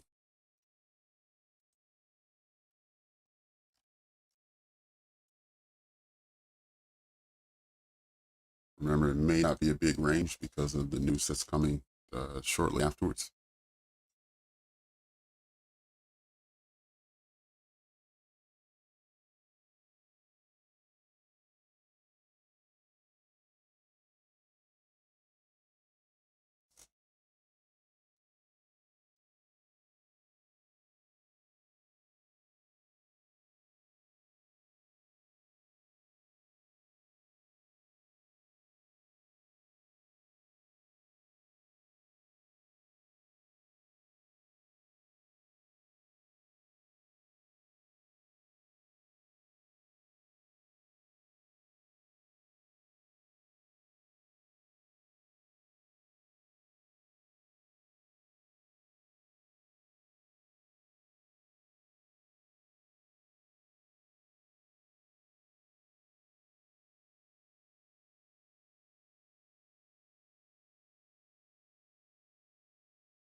All right, Biblical.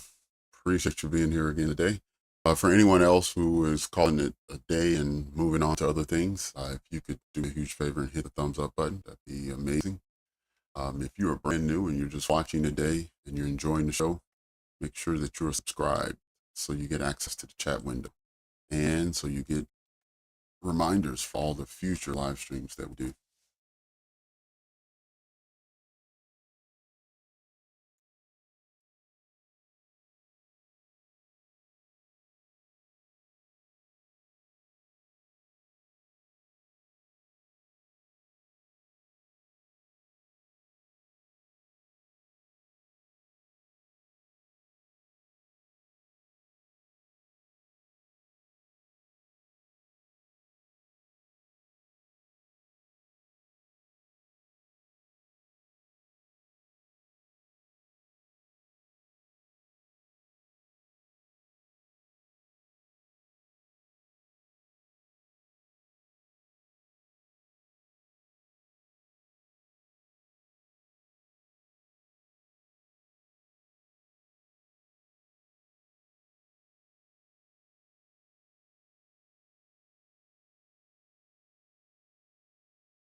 probably. Yep.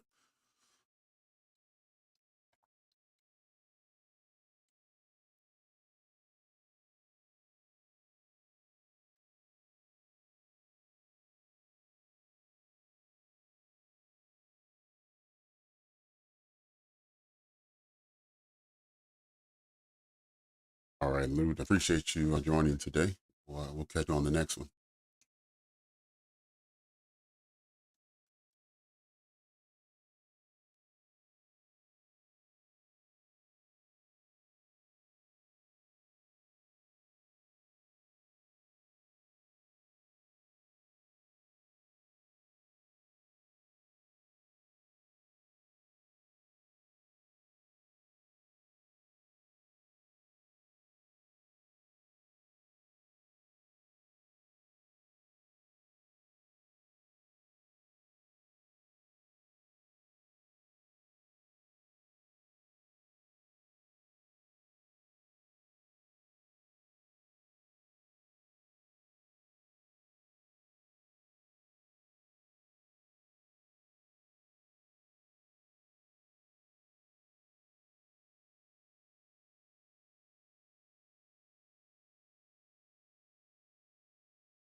All right, Brian, take care. We'll catch you tomorrow.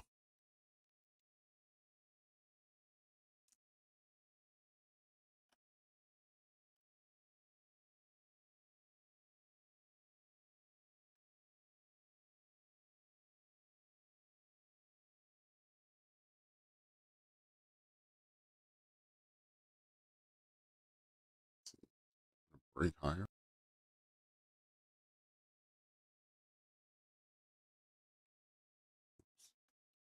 I feel like it does. Let's see.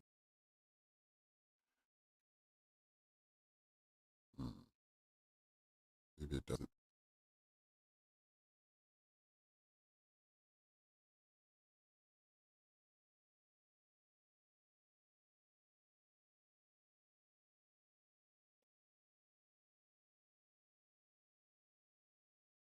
Tap back into here and then it'll break higher. Either that or wait another 10 minutes, wait until the Broadcom announcement, and then it'll push higher.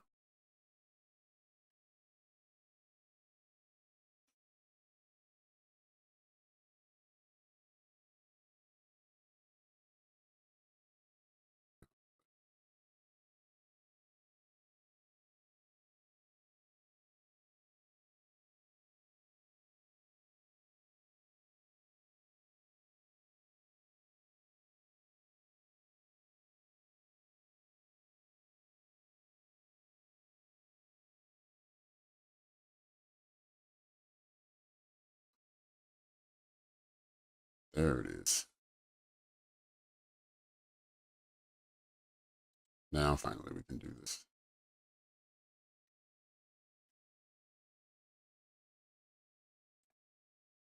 Let's just stop at 50.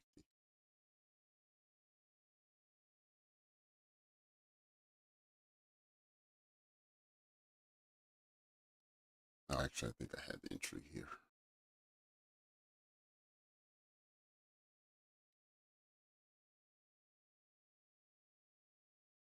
There we go. 1 to 2 for anyone who loves the 1 to 2.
All right, got a little bit less than 10 minutes remaining. So final questions and comments, go ahead and put that in the chat window now.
Twenty-five handles from the breaker.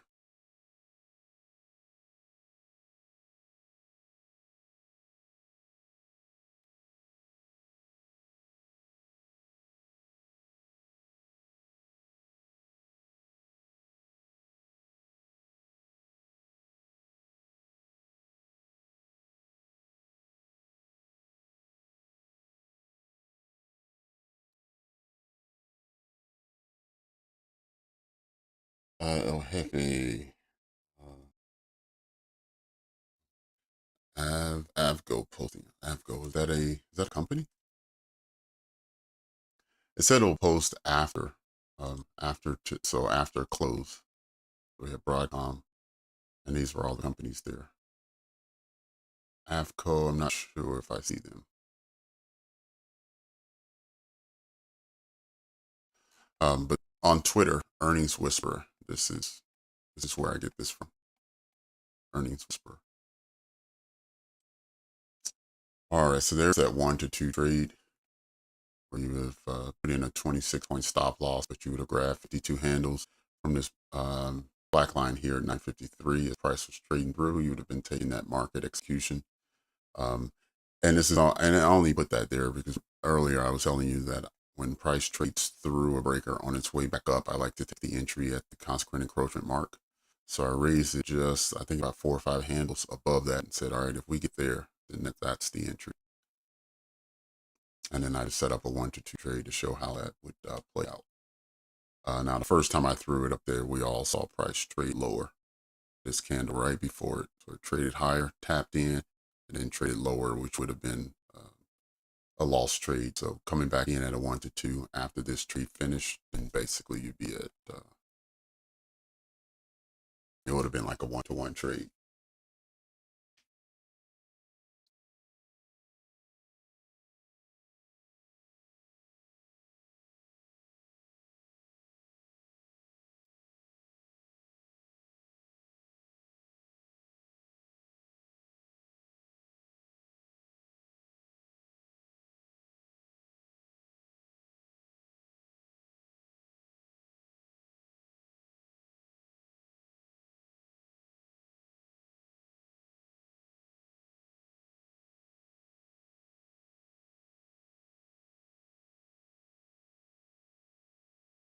$711 billion market cap. Okay.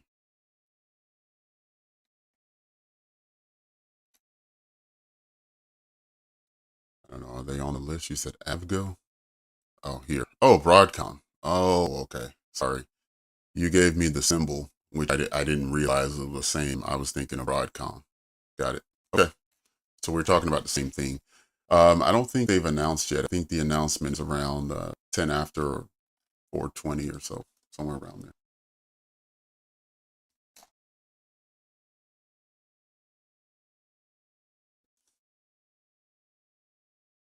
But we did get this big push at 359, taking us to 4 o'clock. So yeah, that could have been sort of a pre-release move.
Okay, you say you want me to explain my the last call. Okay, you're talking about this bullish move here. Sure. Yeah, it's essentially a bullish breaker. Just it's essentially this move right here. So we got what we would normally get a confirmation. The next candle trades back in, and then we take the move out. So what I like to do is when price trades all the way through it, like it did here, instead of trading down and then bouncing higher, it traded all the way through as if it was going to invalidate. And then it did a little consolidation, and then it started trading back through. So when it's trading higher, back through it, coming to reconfirm once again, I like to enter around the consequent encroachment. Because once it passes 50%, then I have a pretty good expectation that it's going to go all the way. And if it goes all the way, then it's going to confirm the breaker, which then gives me the entry. So what I like to do is I like to take my entry around consequent encroachment. So what I did on this one is I just moved it about 5 handles higher, I think. Yeah, so I went from 947 and I just put it at 952. And I said, all right, if it gets through 952, then that's another 5 or 6 handles above consequent encroachment. I'm going to take that. And so that's why I put the long entry there. But normally what would have happened is you would have been taking the entry here. You'd have waited for a trade higher, close, trade back in, and then higher. I essentially just jumped the gun and took a market execution on the way up.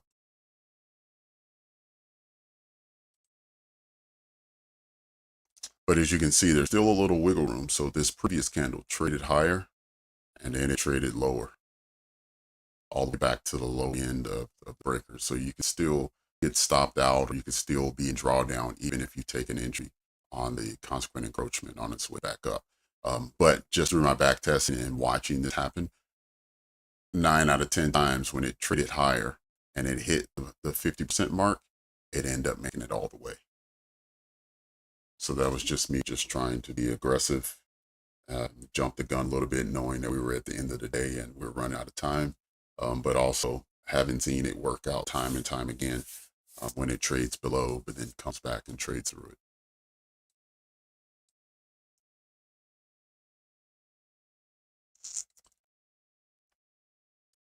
Did that make sense, Brian? Yep, no problem. And had you taken the entry in the normal conservative position, then it would just look like this.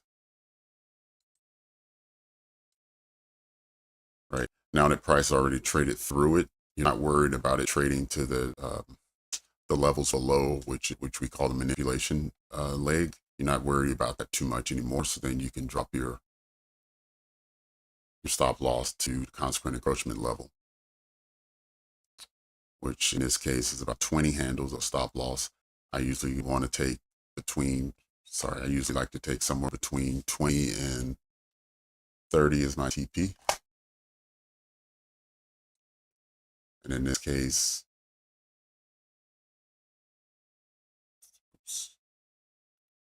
20 would have been a 1-to-1.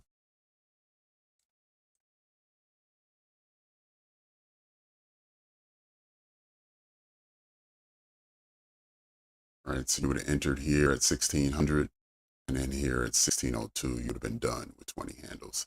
If you wanted a 1-to-2 trade and you were looking for 40, that would have taken a little bit longer. Right, and you still would have gotten it at 1604. So as you can see, you didn't need to jump the gun here to get a good entry. You could have just waited until it delivered, crossed above, closed above, traded back in, and then still gave 1-to-2 trade in 3-4 minutes.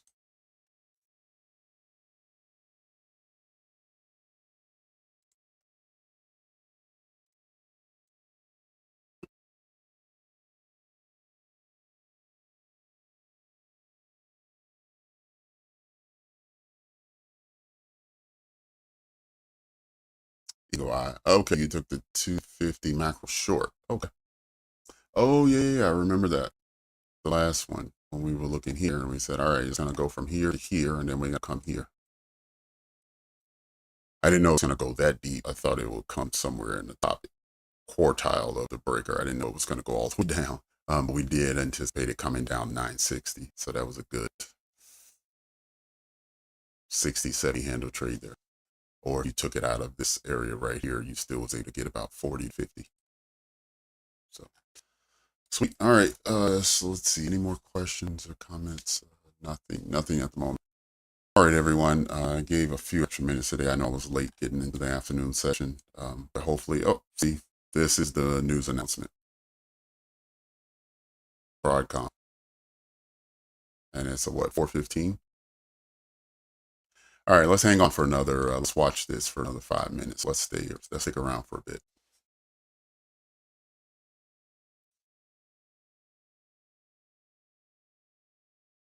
All right, so the first thing we got was a push back into breaker. Then we got a push higher into the bearish breaker. And now we're back in the bullish breaker again.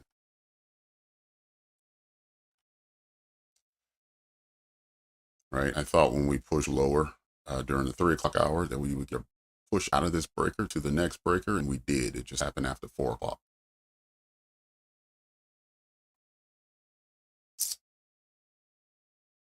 All right, we're still getting bearish movement on the dollar. So I'm expecting price to push higher at some point.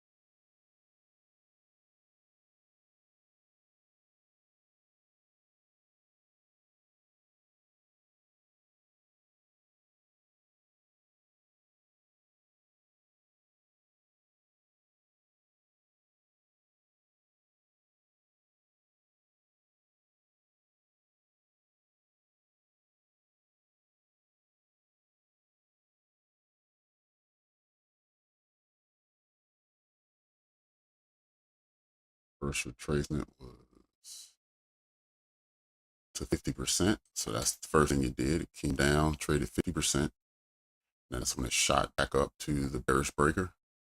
and it came all the way back down. So now we're looking at, let me raise this up to the new high. All right, so now we're looking at an 88% retracement already.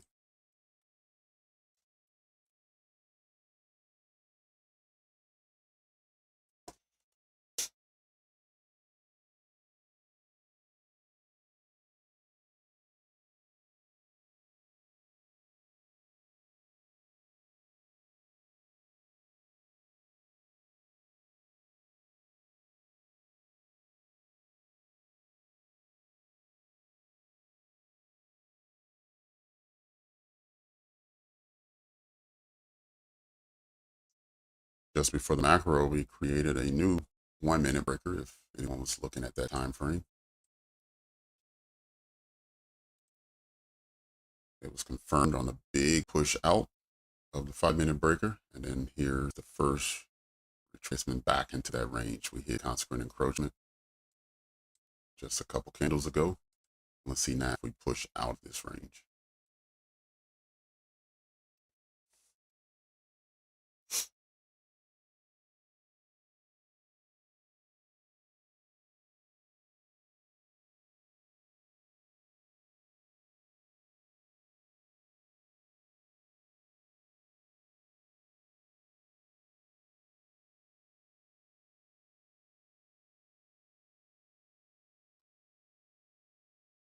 All right, there we go. There's the push out.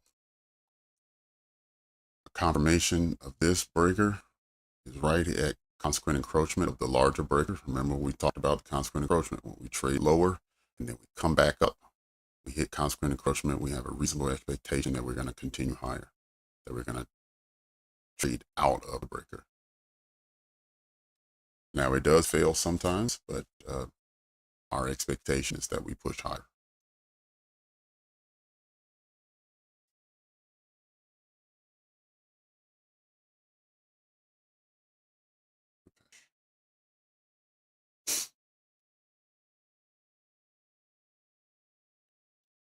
Yeah, it's a little harder navigating price when it stays in the same range because you really can see both sides of the coin all the time.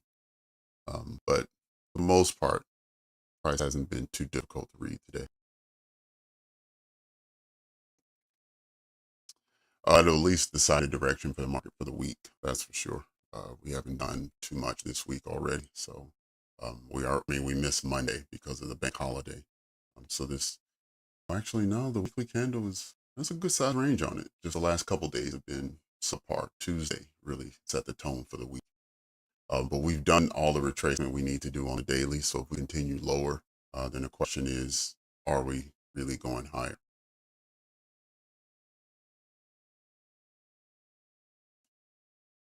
If you look at the 4 hour hasn't really moved at all. Go back and we'll see these are the last 2-day candles. So you can imagine what the 4 hours look like. It's going to be in the same range. Right? So it's all of these candles.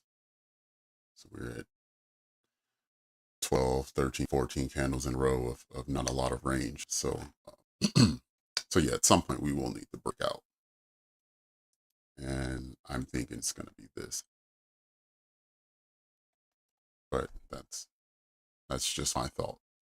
The market makers may have their own thoughts and have something else to do.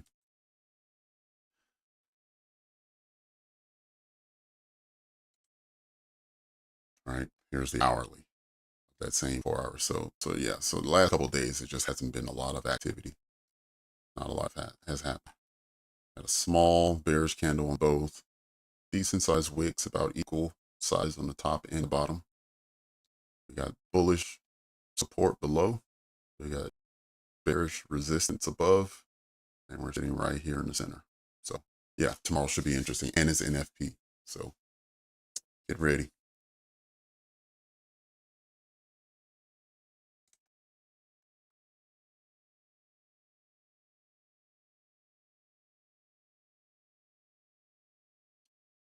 Right, so we are running out of volume here. It is 20 after 4. So we got this big reaction on these 2 to 3 candles here on the 1 minute. What was that, 4:15, 16, 17? And then after that, I think volume is drying up. It's going to wait until after hours and in London to really start moving around. But just keep in mind, we are in the upper half of this smaller breaker here, the bullish one. Hopefully we can trade above consequent encroachment of the larger one and get price above this area. And have price shut down there maybe for this afternoon. And then when it reopens at 1800, then you'll see it go from there. It should, I would imagine it'll probably just kind of trickle around and just kind of stay in this range, waiting for tomorrow.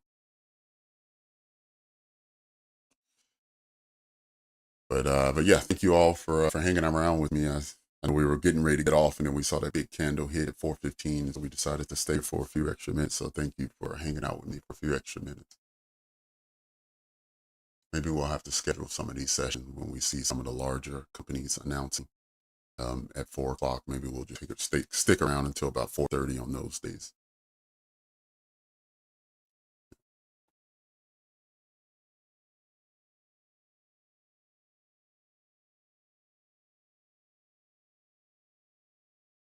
Yep.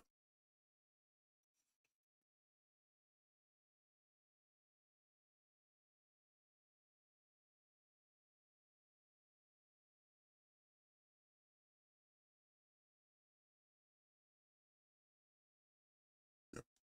All right, Hefe, all right, Captain. Thank you all. I am really shutting it down this time. Hit the thumbs up, like button, and also subscribe if you haven't already. And I will talk to you all tomorrow morning at 9:15. All right, take care, everyone. No, actually, I take that back. Check your calendars in the morning. I'm thinking I will get up early and we'll do NFP tomorrow morning. So look for that invitation. All right, talk to you all tomorrow.